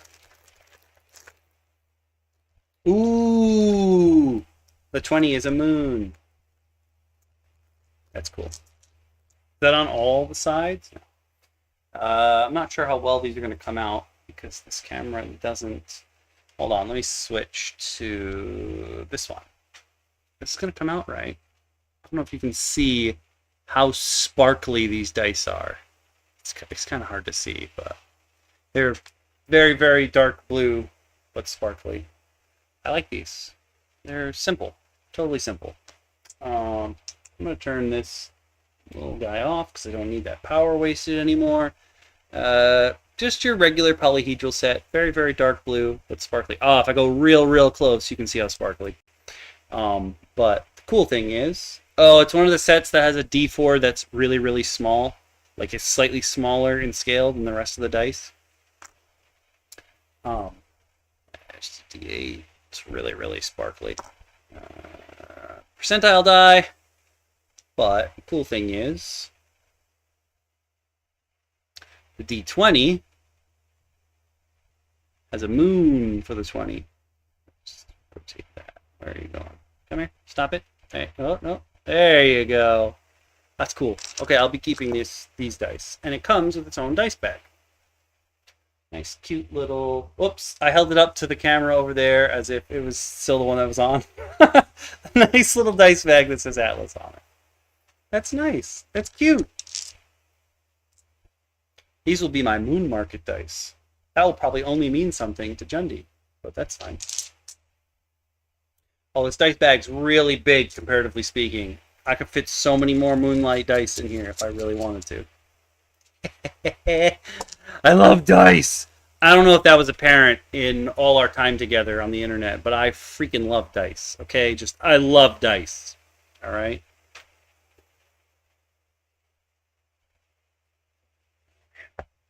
Alright. What's up next? Excuse me.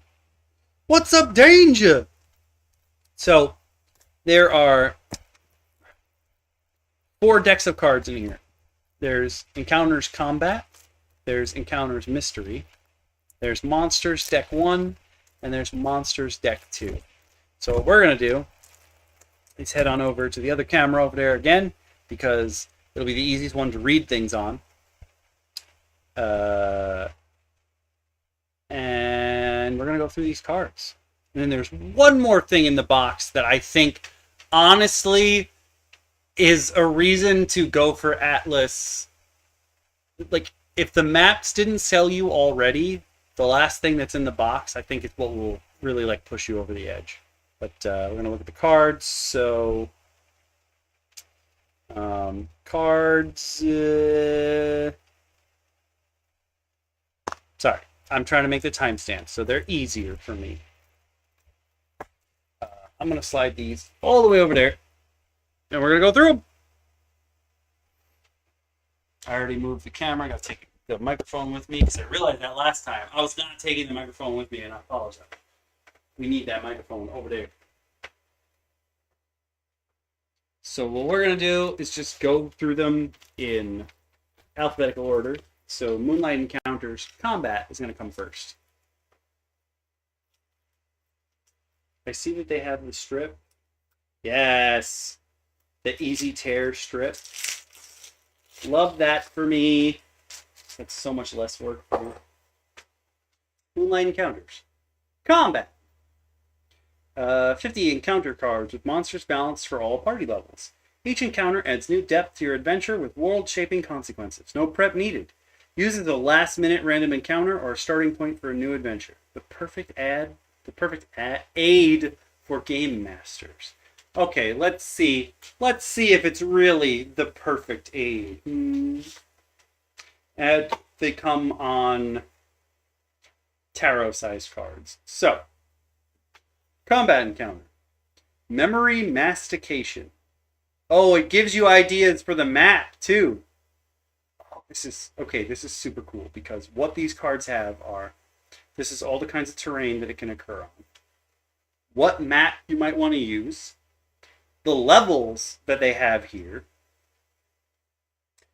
And it gives you a, like, encounter idea, and then the consequence. And then, at the bottom, the level that your party is at, then the composition of creatures from 1 to 18.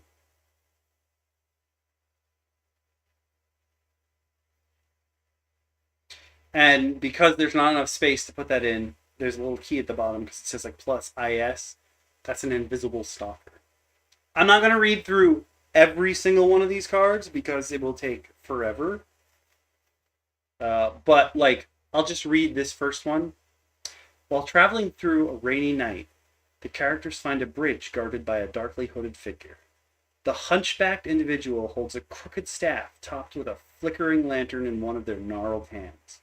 A closer look reveals a will-o-wisp trapped inside, changing luminosity randomly.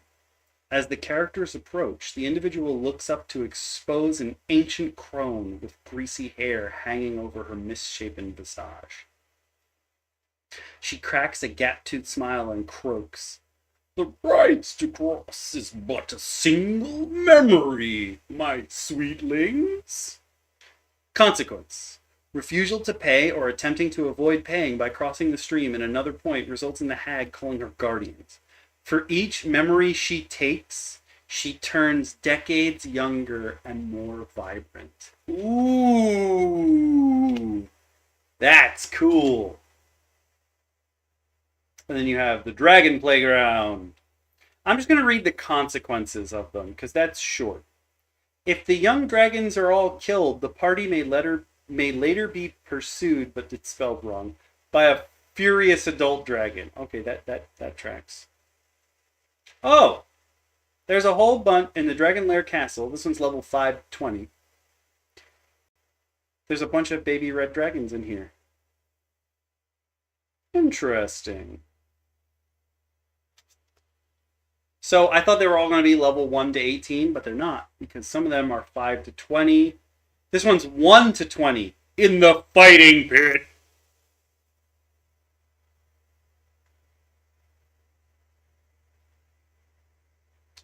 Oh, this is very interesting. It's you got summoned like a Pokemon. Like a wizard was like, I summon beings to fight for me!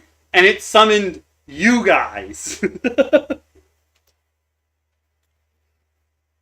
Rise of the Sewer People! This is a level 1 to 20. In the city street. If he escapes, he tries another uprising in a few weeks. Jeez. For beer and brawling on the Nordic throne. This one's for level 1 to 16. This one, they don't want you to kill people. It's all non-lethal attacks. Interesting.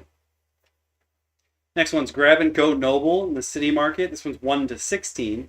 You gotta stop some kidnappers. Revenge of the Minions in Column Canyon is 1 through 20. This is exactly what I was talking about. It's goblins and kobolds are on those different elevations, and they're going to ambush you. Yeah, that tracks. Wailing Werewolves, 1 to 14. And again, like Demon's Eye Gate, Hilltop Ritual, it shows what kind of terrain you can use the map, but it also just has the straight up map that it thinks this would be the best option for. Oh, cool. A Baylor will come and beat the absolute crap out of you. Gnomes of War! 1 to 16. It's just business in the catacombs. 1 to 20. I lied, I'm not going to read the consequences. That's too many cards to read, so... The Blood Mines in the Dark Cavern for 1 to 20. I do like this idea of them putting the composition and like not having enough space. This is a bad example because this one actually has enough space. Coastal Forest 5 to 20. But like, if there's not enough space, they'll abbreviate someone's name and then write it down at the bottom. Like G, Giant, MF, Merfolk, SH, Sea Hag, SM, Shambling Mound. Part of your world. Level 1 to 18. Somebody likes Disney. The Colossal Construct. Oh no. You gotta fight someone on the... You gotta fight that statue? Oh no. Oh no. Oh no, no, no, no. Don't like that. 8-legged puppeteer in the lakeside village. 1 to 16. A lot of spiders. Trolling! The troll from 1 to 20. Okay. Troll's not bad. Trolls are fun because they have regeneration built in. Breaking the Ice in the Temple Sanctuary. 1 to 18. Tag. You're on fire! Forest Stream. 1 to 20. I like the idea that there's different level groupings, but also that there's like what level your party's at determines what kind of enemies you're fighting, because I've gotten plenty of encounter cards from other companies before that are like, oh, roll a die and that is the composition that you're fighting. But it'll be like, oh, you've wandered into a bandit camp, and then you'll roll the die and it'll be like one of the options will be like baby bandits, and another option will be like, there's 700 bandits here, plus 10 bandit leaders, plus they have a warforged orc or what have you. And I'm like, bro, this is a straight up regular ass bandit camp. There's no reason for them to have that many enemies, for this battle to be that hard. Tone it down, dude. Ritual interrupted at the ancient portal. 1 to 20. Yep. Snack stealing! Oh, the monsters just want food. 1 to 20. Oh, I'm sorry. The United People's Front at the archery tournament. The militia's a rebel group? Oh no! Soldiers out of time at the cave entrance. Ooh, soldiers from the future! Level 1 to 20. That's cool. Time travel's cool. They do not come in peace at the impact crater. Yeah, because a god's testicle just fell out of the cosmos. Come on, man. I know that. You should know that. Not a trombone. What? Level 1 to 20. Boop, boop, boop, boop, boop, boop. Wah, wah, wah, wah. Mass production confusion. Oh, interesting. That one's 1 to 20. Blood of the Unicorn. Oh. On the Hilltop Ritual, level 1 to 20. So some of them have the same exact map suggested. But the terrain at the top says you can choose other ones. Forest Road. Like, I'm pretty sure any of the ones that say, like, oh, do this while you're on a traveling map, you could have used any of the traveling maps. One's a 1 to 20. Toll in the Dungeon. I see what you did there. Any city location. That's clever. Levels 1 to 16. Oop. The Young and Reckless. Okay, they've got me with these names. Their naming conventions, totally fine. City Tavern, level 1 to 16. Passing the Prisoners in the Dark Cavern, levels 1 to 20. The Whirling Wizard in the Map Dungeon Cult, levels 1 to 12. That might be the smallest grouping of levels. Only 12. A Swirl of Sand and Insects on the Canyon Pass, levels 1 to 18. A Hot Dinner Guest, the Temple Heart, 5 to 15. A Siren's Dinner, Column Canyon, 1 to 16, but the wet version. Devil in My Skull at the Coastal Forest. Yeah, okay. Forged in Frost at the Forge, 1 to 16. The Frost and the Furious, Nordic. You jerks. How dare you? Level 1 to 20. How dare you? Conjoined Chain Gang. Oh, don't human centipede the prisoners. Forest Valleys, 1 to 15. Just a Flesh Wound. Forest Switch, 1 to 12. The Fiery Depths in the Sinkhole. Levels 1 to 20. Oh, yeah, that's the one that was like, oh, the mines that are closed. Oh, everything's on fire. At My Lord's Service. Column Canyon, 1 to 15. Pool of Puddings in the Cave Pool. Oh, no. 1 to 12. Oh, no. Gaia's Puppeteer in the Jungle Camp. Yee. That's a lot of druids. That's a lot of druids. War never changes. Temple Sanctuary, 1 to 15. The Wisdom of Sacrifice. Roadside Camp, 1 to 12. The Most Dangerous Game on the Forest Road, 1 to 15. The Timid Tamer, Forest Glade, 5 to 15. Oh, they're trying to tame all these animals, but then you kill the guy, or you kill all the animals. Don't be mean. He's just trying to do his job. Press Gang Parade at the City Docks. Level 1 to 20. Ooh. If you lose, you become the unwilling crew of a new vessel. Oh, the Absurd Assassin on the Village Outskirts, 1 to 16. And finally, it's a terrain key. Use the handy terrain indicators on each card to quickly match an encounter to your party's current surroundings. Wow! Thanks! Oh! You're actually using them in reverse. You're grabbing whatever map you already have out. You're using these cards and the maps. Like, you use the symbol on the map to pick out cards that are that color. Because otherwise it just wants you to use the map. So you can use them in 2 different ways. That's actually very interesting. I'm going to put the key card in the front. Because that makes the most sense to me.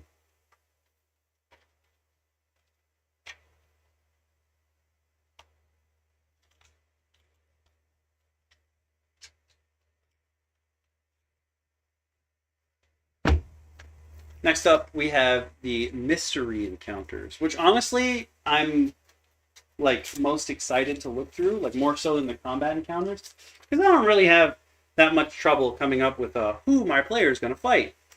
But I do have trouble coming up with puzzles and other such things a lot of the time. Oh, well, my box for mystery just immediately came apart in my hand. Okay, that's problematic. Okay, so 2 issues with my pledge so far, but that's fine. Terrain keys up first. Well, put that to the side. I go through them this way. Release your inner beast. I want to just read through these because I want to know what they're all about. I'm not going to read all of them aloud because there's too much. I'll just tell you which map it wants you to do it on the levels. But I will read the first one so we can get a feel for them. Release your inner beast is level 1 to 14 on Temple Sanctuary. An overturned pillar peeks out of the vegetation. It's a statue of an animalistic humanoid wearing a gold and emerald collar that can be removed. It grants advantage on perception checks that rely on smell and hearing. Oh, cool.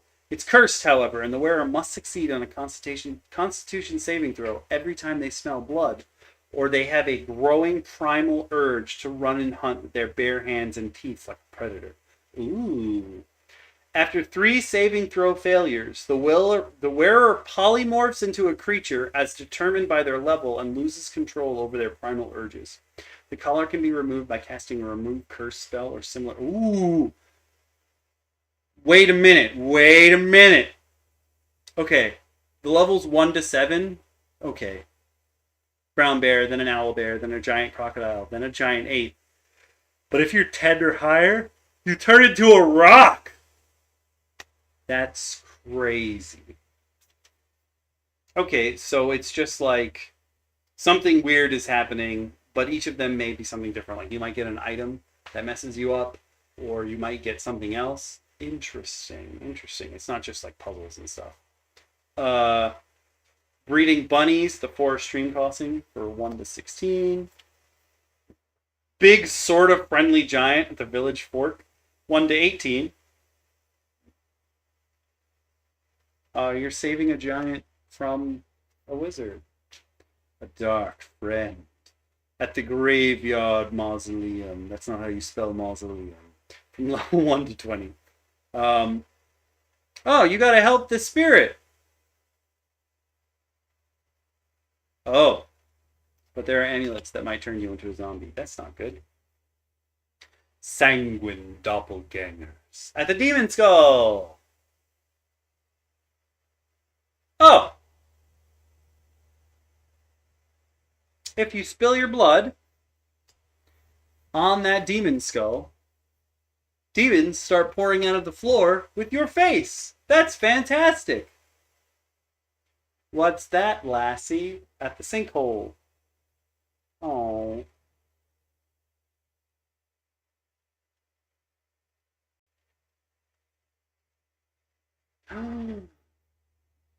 Sinkhole for level 1 to 20. You get to follow a ghost dog.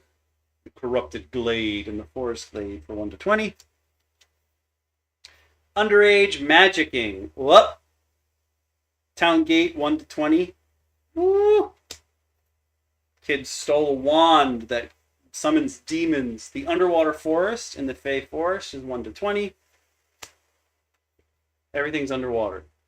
On the take at the tavern, levels 1 to 16. Mess with them bandits. Mushroom Mercy in the catacombs, levels 1 to 20. Deal with some fungus. The Cursed Ghost Ship. Every game has to have some ghost pirates. I don't know what it is, but every TTRPG has to have ghost pirates. I don't know why that is a thing that has to happen, but it has to happen. Coastal Forest, level 1 to 20. River Raiding Lost Boys. I see what you did there. Riverside, levels 1 to 15. They're vampires. Rites of Passage, the cave entrance, 1 to 20. Complete a ritual. Taste testing in the Fey Forest. Oh no. You don't drink or eat anything from the Fey, man. Don't accept their gifts. The dark drums of madness in the forest glade.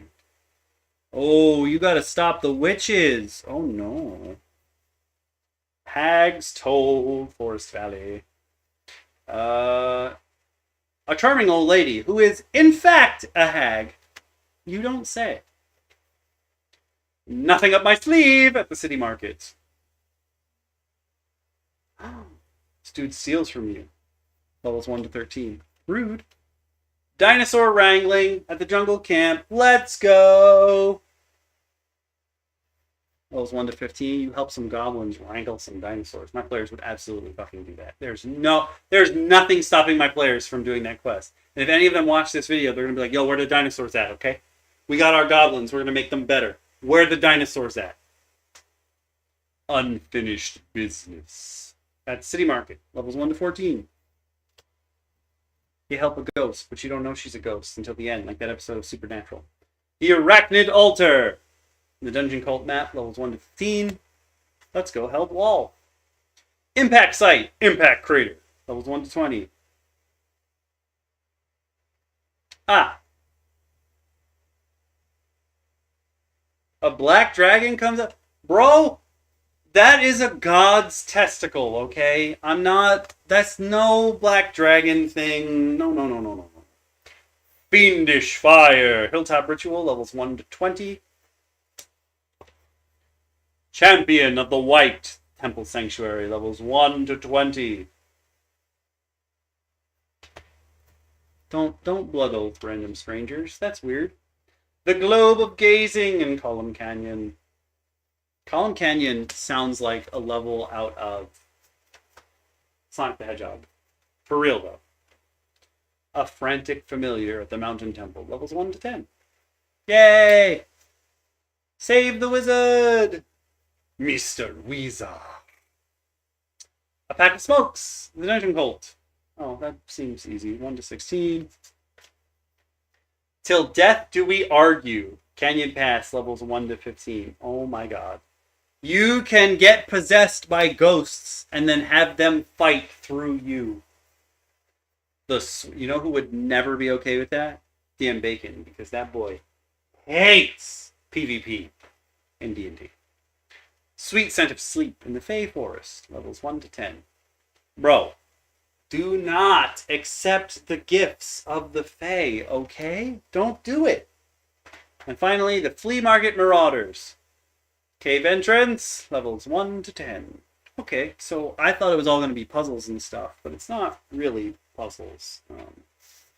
Again, I'm going to put the terrain key first in the package because that's what makes sense to me.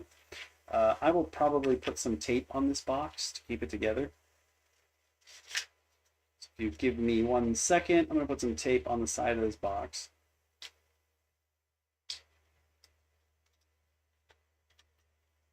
Because otherwise, all these cards are going to fall out the moment I put them down. And I'm not ready for that. He wasn't ready.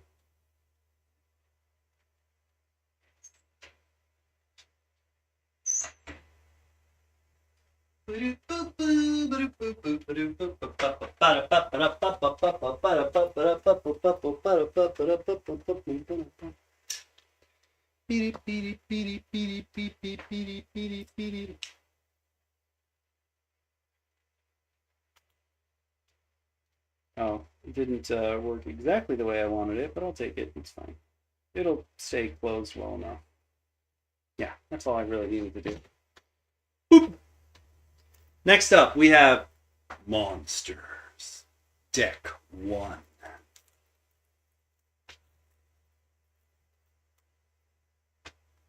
These are stat blocks. Everybody loves easy stat blocks because you can carry them wherever you want. Also, it might make DMing on the go very helpful. Ooh, I like these. Oh, they're not in alphabetical order, are they? Oh, it hurts. Are they in CR order? Oh, no. Nope. Ah! Ah! Okay, I'm going to be rearranging all of these cards very soon. Don't worry about it. Right? Okay. Nope. I was going to say some of them are in alphabetical order. Nope. All right. We got a purple worm. I like the art for them. It's our 15 creature. That's crazy. But it's got their whole stat. And it tells you what page of the monster manual or the book they appear in. So Purple Worms, Monster Manual, page 255. Giant Constrictor Snake. Monster Manual, 324. Okay. I really thought that was just a picture of his ass. Why is his head so big? I realized that would make him have 3 cheeks, but this is a terrible, terrible angle on this giant ape. Terrible angle, man. He's like, his head is like Modoc's. That's a huge fucking head. Monster Manual again. Do be aware that these are clearly 2014 stats, not 2025 stats. Wait, a Frost Giant can only do Great Axe? What? I mean, it does a ton of damage, but what? Fire Giant. Monster Manual. I'm just looking at the backs to see if any of them say something other than the Monster Manual. You know what I mean?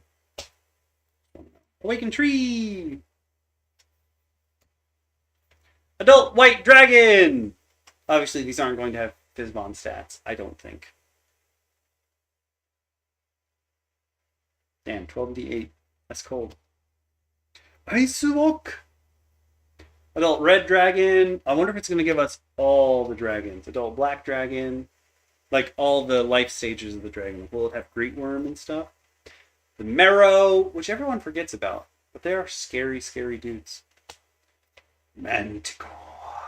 Which I need for reasons. Hunter Shark. Now, for reasons that will become apparent when we open up the last thing in the box, it's cool that all of these have pictures because you're going to need those pictures for reasons. Horned Devil. Hezro! I know you. Giant Spider. Giant Scorpion. Giant Eagle. Let's not start a... I mean, if you want to, you guys can start a discussion in the chat about why Gandalf and them didn't just ride the giant eagles. Gelatinous Cube, everybody's favorite. It's just goo. Fire Elemental. And Etten. Ettins are pretty cool. Because you can't surprise them. One's always awake. Earth Elemental. Yes, minor racist. Drider! Also, you'll notice that the angle that all of these pictures are taken from are as if you're like above them. Because Moonlight Maps mostly makes digital stuff. So clearly these would make good VTT tokens. Or they might even make good tokens on a board. Wink, wink, nudge, nudge. A Ginny! Oh, you CR11? Damn, bro. Direwolf. Crocodile.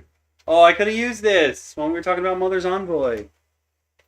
Clay Golem. Does it say what they are? Doesn't say that they count as, like, what they count as humanoid or, what the hell is SP?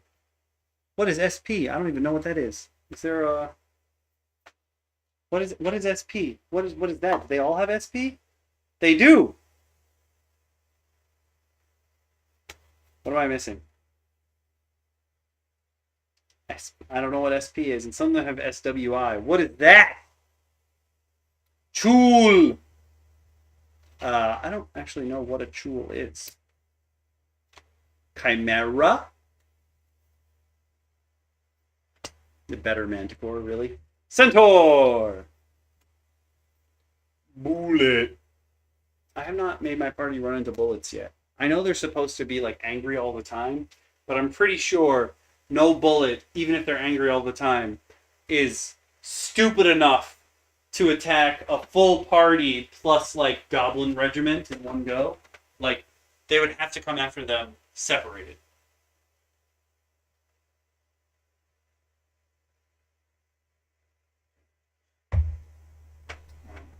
Alright. I needed to hydrate. Brown Bear. This one's for you, DM Shin. Bone Devil. Oh, Black Pudding. Don't eat that. Ankeg. That's a cool design, the Ankeg, to be honest with you. Air Elemental. It's just a straight up tornado.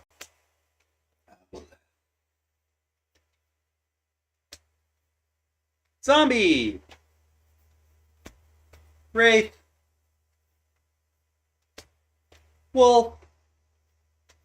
So there's like weird little groupings of everyone being the same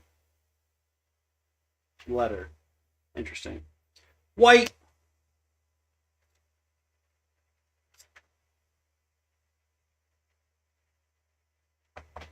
I don't know what SP is.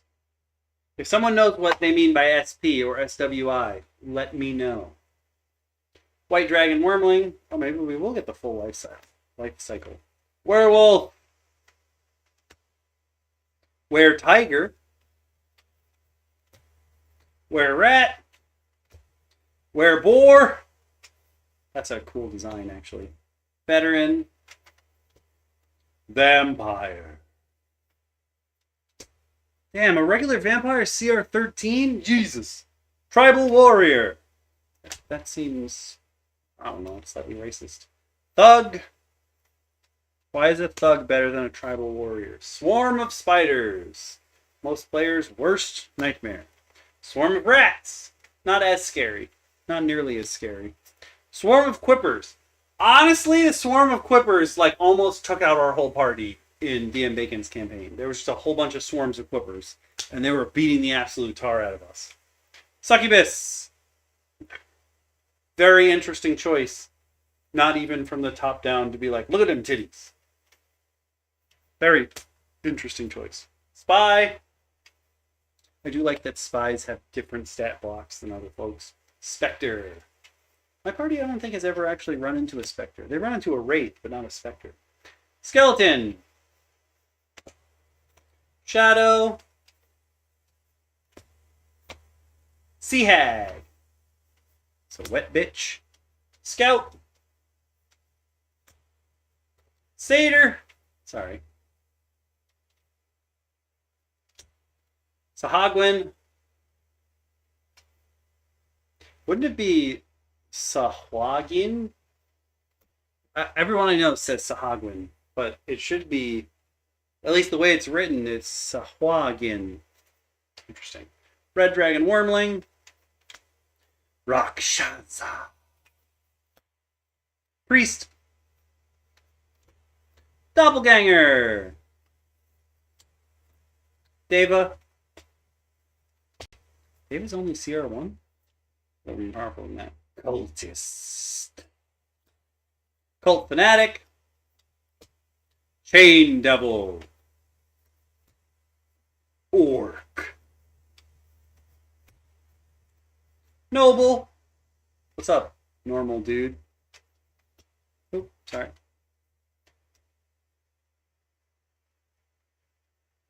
Night Hag. Mule. Meow, meow. Mimic. Merfolk. Medusa. Mastiff. Mage. Lizard folk. Knight. Invisible Stalker. Ooh. Sprite. Oh, it's so tiny. Pseudo Dragon. And finally in this box, Imp. That was monsters. It's okay. I'm gonna separate these cards and make them alphabetical because that's. I originally was like, oh, maybe they're not alphabetical. They're just arranged in CR order. No. It's just like they picked some to put in the same group based on letter, and then the other ones are just randomly thrown in there, and like that makes my OCD brain scream. My OCD brain is like, ah. Why have you done this? All right, we got one more box to go. That is Monsters Deck 2. Does it also say... Oh, this one says it contains 84 cards. CR 0 to 17. It does say everyone comes from the SRD, so I'm going to assume they're all in the Monster Manual. This one says there's only 0 to 15 CR.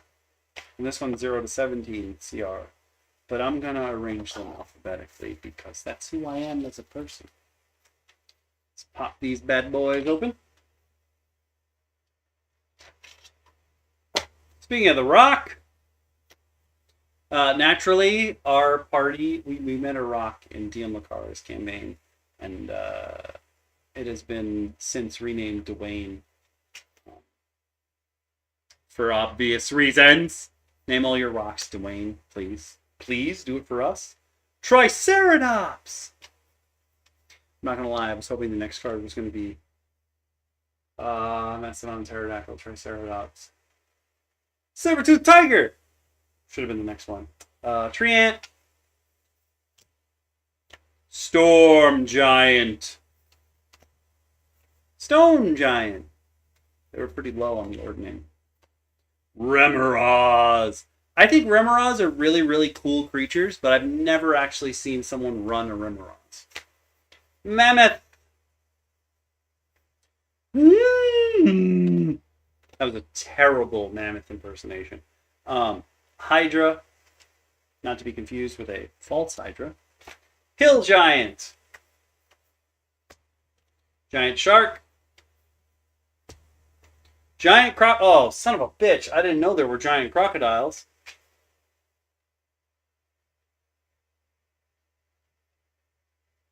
It does not say what size they are either.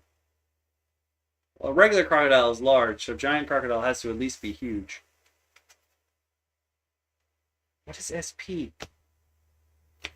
Young White Dragon. We are going to get the basic life cycles of a bunch of these guys. Young Red Dragon. Young Green Dragon. Young Black Dragon. Wyvern. Ooh, Winter Wolf. Yeah, my players just ran into these for the first time.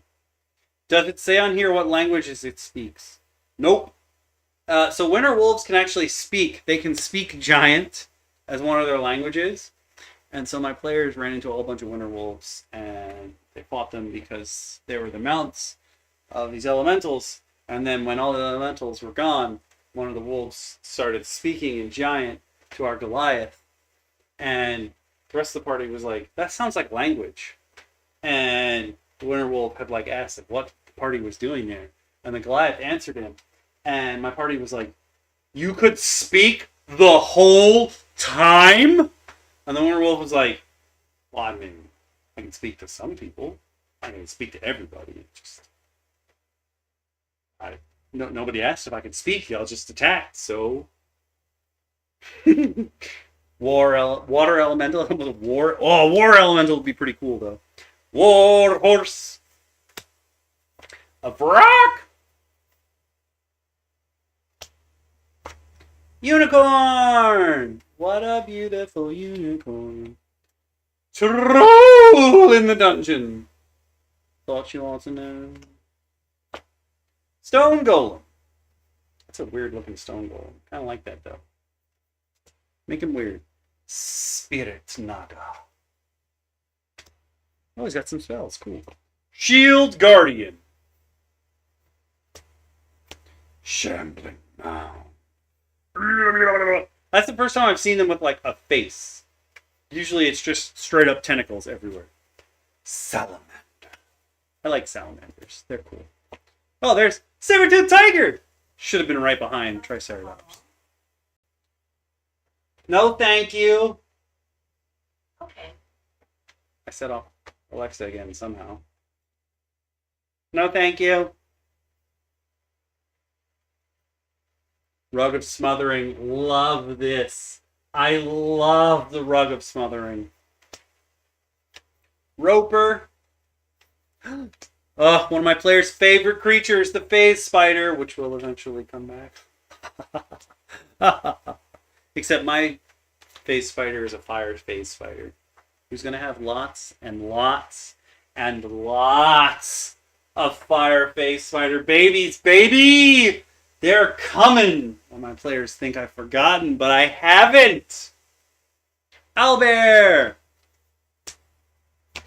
Oni. There's Oni in our game. He ain't such a bad dude. Ogre! Ogre Zombie. Ochre Jelly! My players hate these things. They still have not figured out yet what makes them split. They just think anytime they hit it, it splits.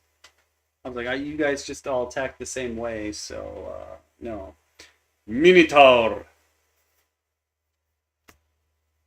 Hobgoblin! Oh, that's actually really cool. Hellhound. DM Bacon can act. Well, he summoned one before. It doesn't have the power to do that. Harpy again right now. Ooh, half white dragon veteran. What? Interesting. Half red dragon veteran. What sort of cringe stuff is this? Half black dragon veteran? What? What? A guard. A green hag. Green dragon wormling. Gray ooze. There's so many colored oozes. I love them all. Gnolls. Oddly enough, of all the weird creatures ever, my players did run into a few gnolls, and they ran into a gnoll witherling, which is like a gnoll shaman, but he's already dead, so it's just like the straight up bones that are walking around. And for some reason, Grimjack was like, "Yo, there was a now he just wants to be Gnoll, but before that he was like, yo, I want to be a Gnoll." And I was like, what? What a weird choice, my dude. Gladiator. If he doesn't have net, I'm gonna be pissed. He does not have net. That's stupid. Giant wolf spider. No webs, only bite. Giant crab. That's a big bitch. A ghoul. Usually ghouls are red for some reason. Because like a normal zombie's green, so they're like, oh, how do we make it more aggressive? Let's make it red. Ghost. Ooh! Aghast! Flesh golem. An Eren, that's how you make your team of Furies. It's all Eren yeses. A Duergar. Okay, almost everyone I know says Duergar, but there are plenty of people out there that say Dwagar. It's up to you, y'all.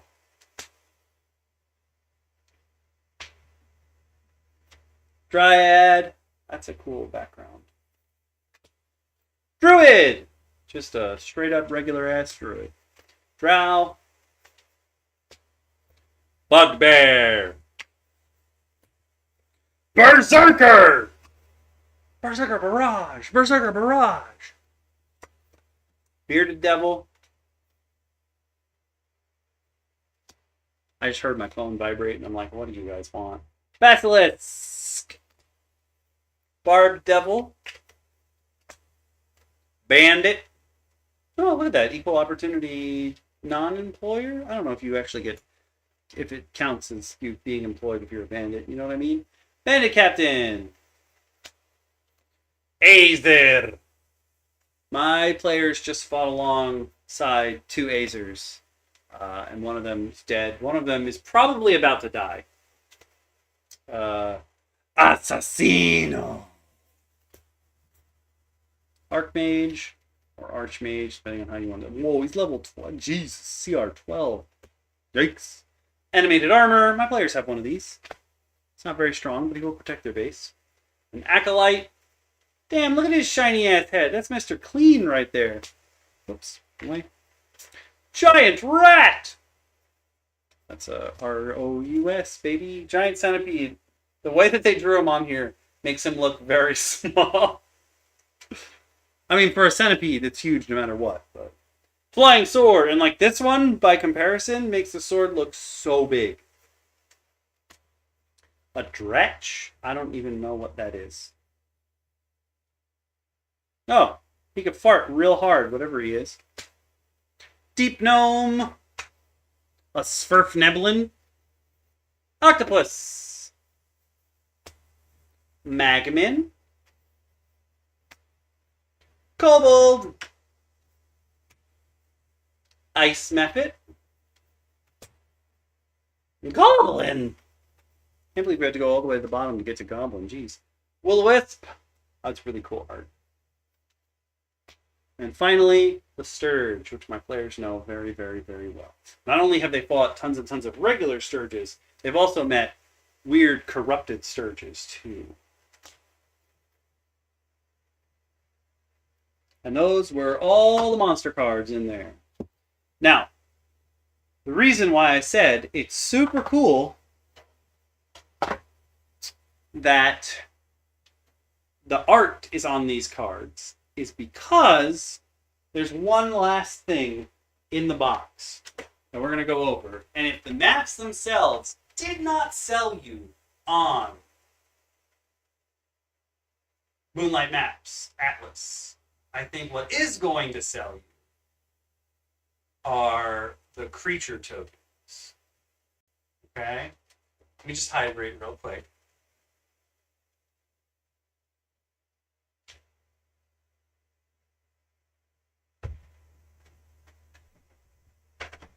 Okay. Whew. Oh, there's 2 sets. My bad. I didn't realize there was 2 sets. Oops. Whoops. Okay, so we're going to look at Atlas Monster Token, Set 1. Woo!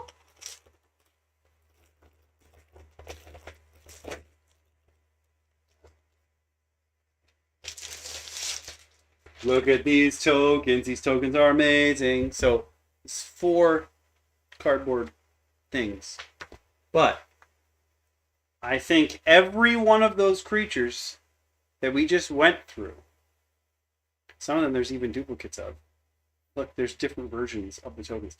These are like VTT tokens to use in real life. Cool thing is, oh, didn't mean to do that. Whoop, whoop, whoop, whoop. Cool thing is, the back of each and every token tells you exactly what kind of creature it is. Thank you. Thank you. You could not have done better here. This is absolutely fantastic. This is so good. So good. If the maps themselves did not sell you on getting Atlas gear from Moonlight Maps, these tokens sure as hell will, because now you're set. And it's not like these are the tiny and the medium creatures. Sorry, tiny to medium creatures, so involving small as well. It's like slightly different colors, so you have different ones, but it's the same creature, so you can differentiate them when you're on the battlefield. But look, they go up in size. Look at it. It's beautiful. It's beautiful. It's bootyful right here. And then you flip them over. Boom! Tells you what they are. Elephant, awakened tree, adult white dragon, saber-toothed tiger, ochre jelly, giant ape, mammoth, hydra, giant constrictor snake. Look at it. Again, why is his forehead so big? It doesn't need to be that big, but I'm not here to mess with the art. I'm here to say, look at this. This is fantastic. And Moonlight Maps did the thing, which I'm noticing more and more companies are doing, to save space. They're not all in the same orientation, which is fantastic. Give me more. Give me so many more. This is board number 2. I'm going to flip them over this way. Hopefully I don't punch anything out by mistake. Yeah, this is correct. Board number 3. Look at it. So not only can you match the creatures when they're face up to the cards because of the art. I'm trying to make sure that this is in the correct orientation for the camera, which is very hard from far away. But also because it's in reverse. Where's the camera? Yeah, there we go. This one's a lot of wet people and dinosaurs. Again, so you can match the art from the card, or you can go in the back and it just tells you who they are. That's all you have to do, y'all. If you're making tokens like this, just let me figure out who they are as I'm going. Please, I'm begging you. Board number 4, I see the Shambling Mound. I see whatever, you're the Chul, I think. Some earth elementals, some fire elementals, some ogres. Here's a minotaur, here's another minotaur. 3 different kinds of owl bear. You got unicorn down here. And if you prefer the non-pride version, here you go. Like, and on the back, boom, it tells you who everybody is. Etten, fire elemental, minotaur, bullet, shambling mounds, rug of smothering. Fantastic! Now I don't gotta look. I just know I flipped this board over backwards. I'm like, yo, I need this particular creature. Wait, there's more than one here. What can I do? Oh no, Moonlight Maps has already provided me the answer to that question. Multiple creatures, but with slightly altered color palettes, means my players could tell them apart when we're on the field. They don't have to be like, oh, I want to hit the guy that's like 4 spaces up. Oh wait, he moved? Shit, I don't know which one I hit. No, my players could just be like, yo, the blue ghost. The most blue ghost. Because technically they're all shades of blue. My bad. That was a bad example, okay? Okay, I know when I'm wrong. That was a bad example. But like, this is fantastic. But wait, there's more. Because this was set 1 of creature tokens. There's a whole nother set. Right? Meow. So give me a second to put this away. Hopefully I don't mess this up too, like I did the last one. No, this one has the sides of the plastic bag are reinforced, so you can't just rip it like I did the other one. This is the first set. And this is the second set of monster tokens. Take 2. Woo! I am getting pretty sweaty, y'all. I think the idea is the first page is always tiny to medium creatures, and then after that they get bigger and bigger. But look at this. You got all the wormlings up on here. You got the animated swords to lay out. You got the giant centipedes. Okay, the giant centipedes look really, really funnily small on this. Look at all the sprites! That's so cool! The will-o-wisps. That would have been super helpful to my players when they were playing against will-o-wisps. And then you turn them over. Boom! Everybody's got their token named. I know exactly what we're doing. That's so cool. And each of them is in a slightly different color, which is fantastic. Thank you. So if I want to put a bunch of the same kind of enemy on the map, I totally can, and my players can tell them apart. I didn't realize people were doing that with tokens like this, besides Paper Mage, obviously. Paper Mage is the other person that I am a patron of on Patreon. When he releases a new paper mini, there's different color variations, so you can tell them apart if you're putting multiple of them on the battlefield. That's super cool. I didn't realize people were doing that with like more physical tokens, though, that they weren't designing digitally or intended to be used digitally. The first people that I saw were doing it were Wildspire's now doing it for Fantasy Series 2, where the actual minis are going to be different colors.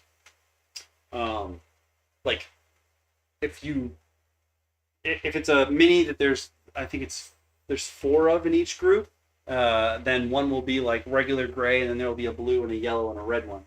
And that's super cool because it's going to help those of us who don't have the patience or the know-how or the desire to paint their minis. When we throw them on the battlefield, our players are going to know exactly which one is which because you can call them out based on their color scheme.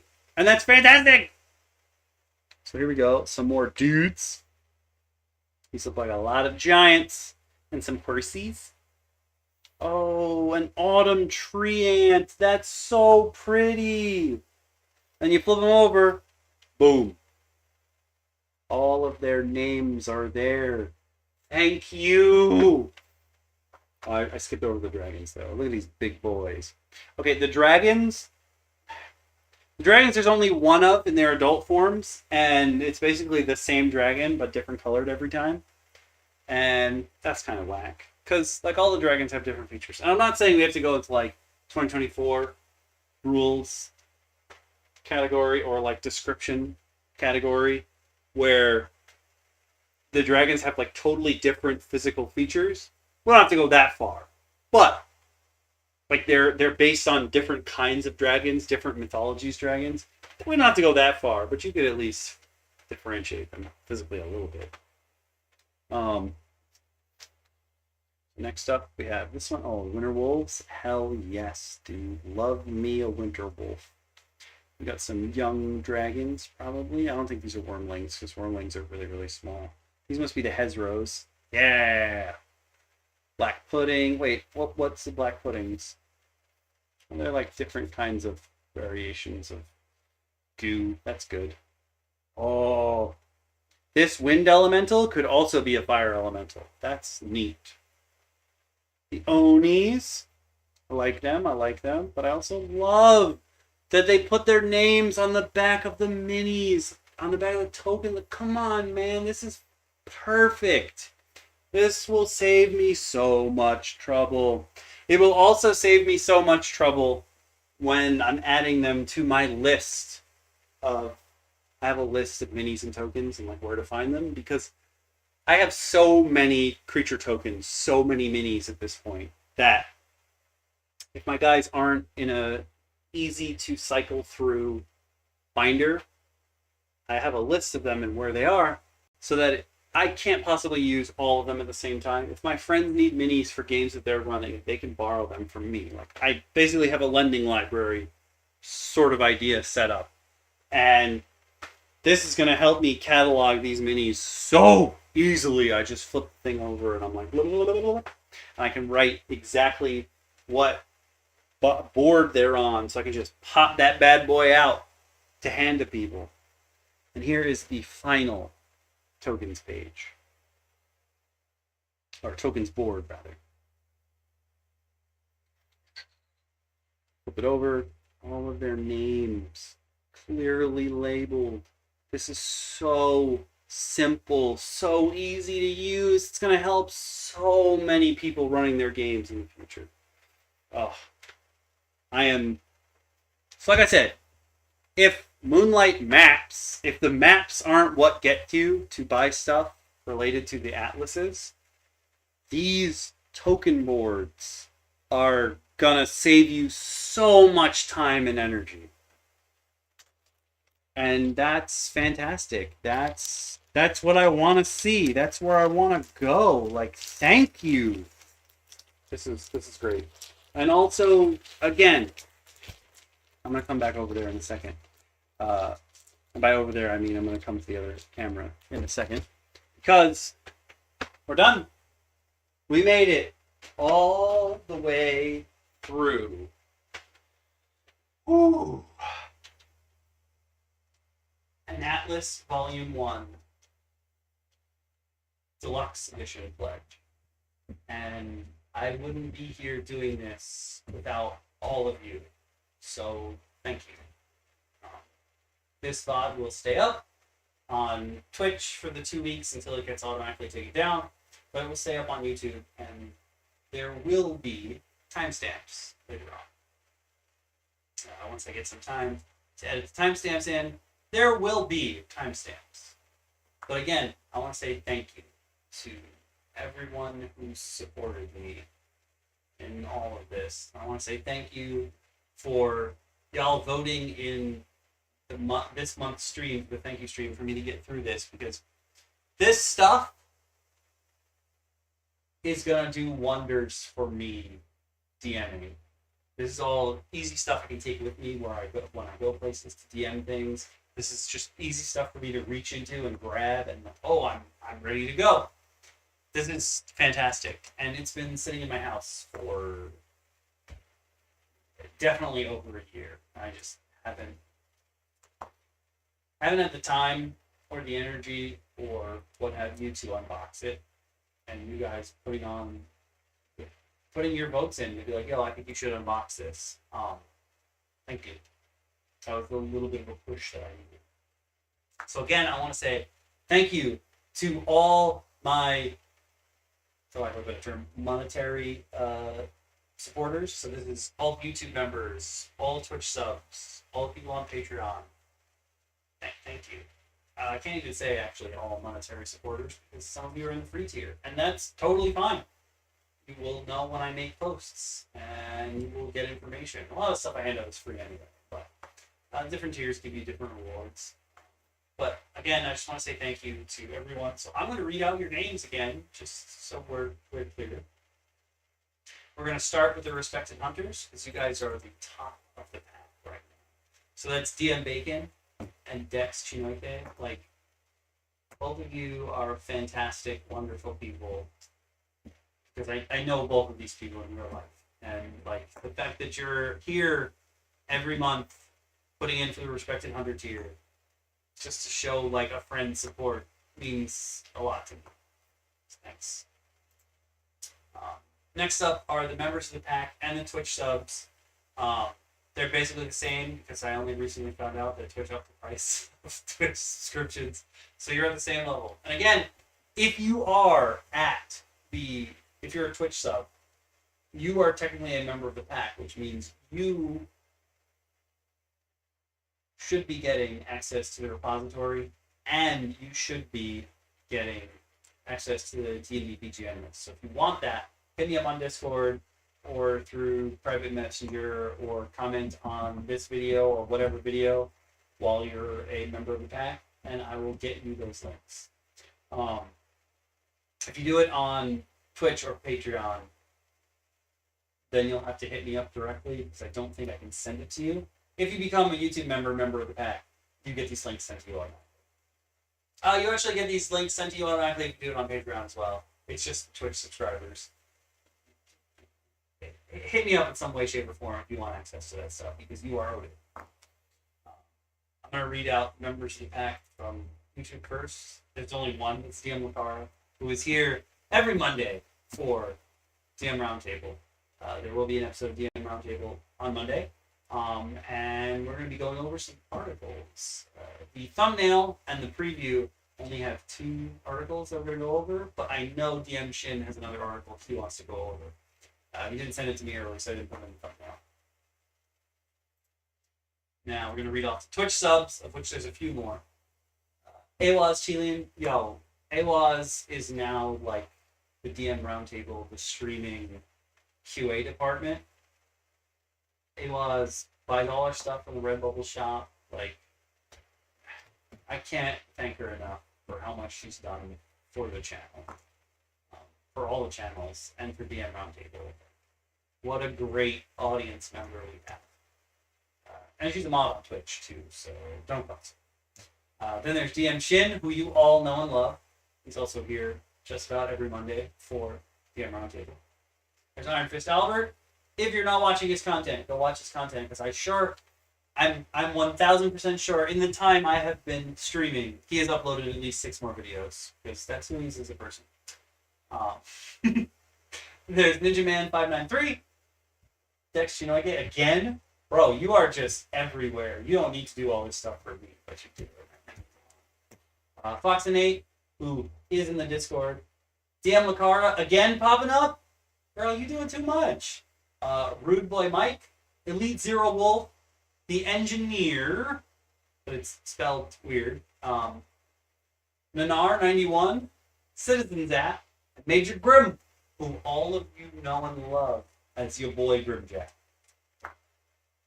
And then the last monetary tier is Cub, and there's only one, and that is Burning Crunch, who I have been doing stuff on YouTube with for like 10 plus years.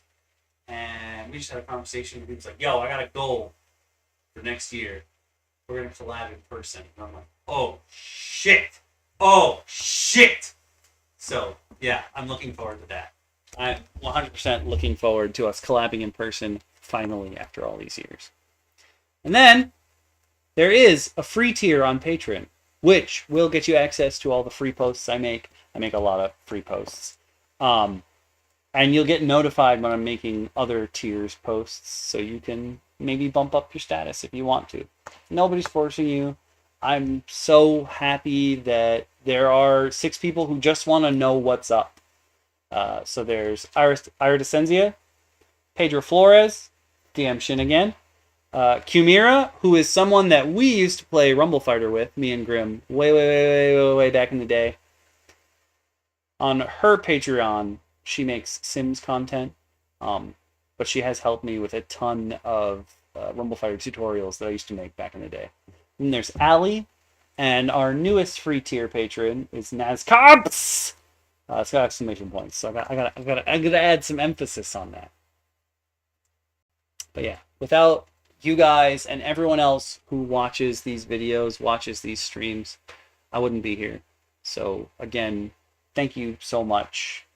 Thank you for helping me get through everything in this box. Thank you for everything y'all do. Watching, for liking, subscribing. For the rest of you, if you liked what you saw, leave a like. If you want to see more content like this, sub. And I will see you all in the next time. In the next... Man, I got to the end. I got to the end and then messed up. Let's try this again. If you liked what you saw, leave a like. If you want to see more content like this, sub or follow, whatever you want to do. And I will see all of you players of all classes in the next one. Until then, I will be back here again, streaming tomorrow night at 8. DM Roundtable. We're going over articles alongside the rest of the Roundtable. So come on, join us. Until then, enjoy all your games. Remember to hydrate. Take care of yourselves. And I will see you all later. Bye, everyone. All right, I'm going to hit the button in Twitch first. Because I got to kill that one first. Bye, Twitch. Bye, YouTube. I'm going to enter the command now. Boop. Wait for it to go because it takes a while. I'll hydrate in the meantime.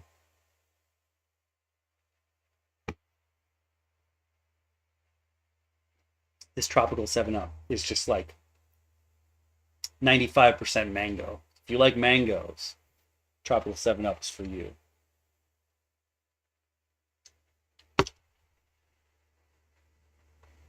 Nightbot on YouTube is so incredibly slow.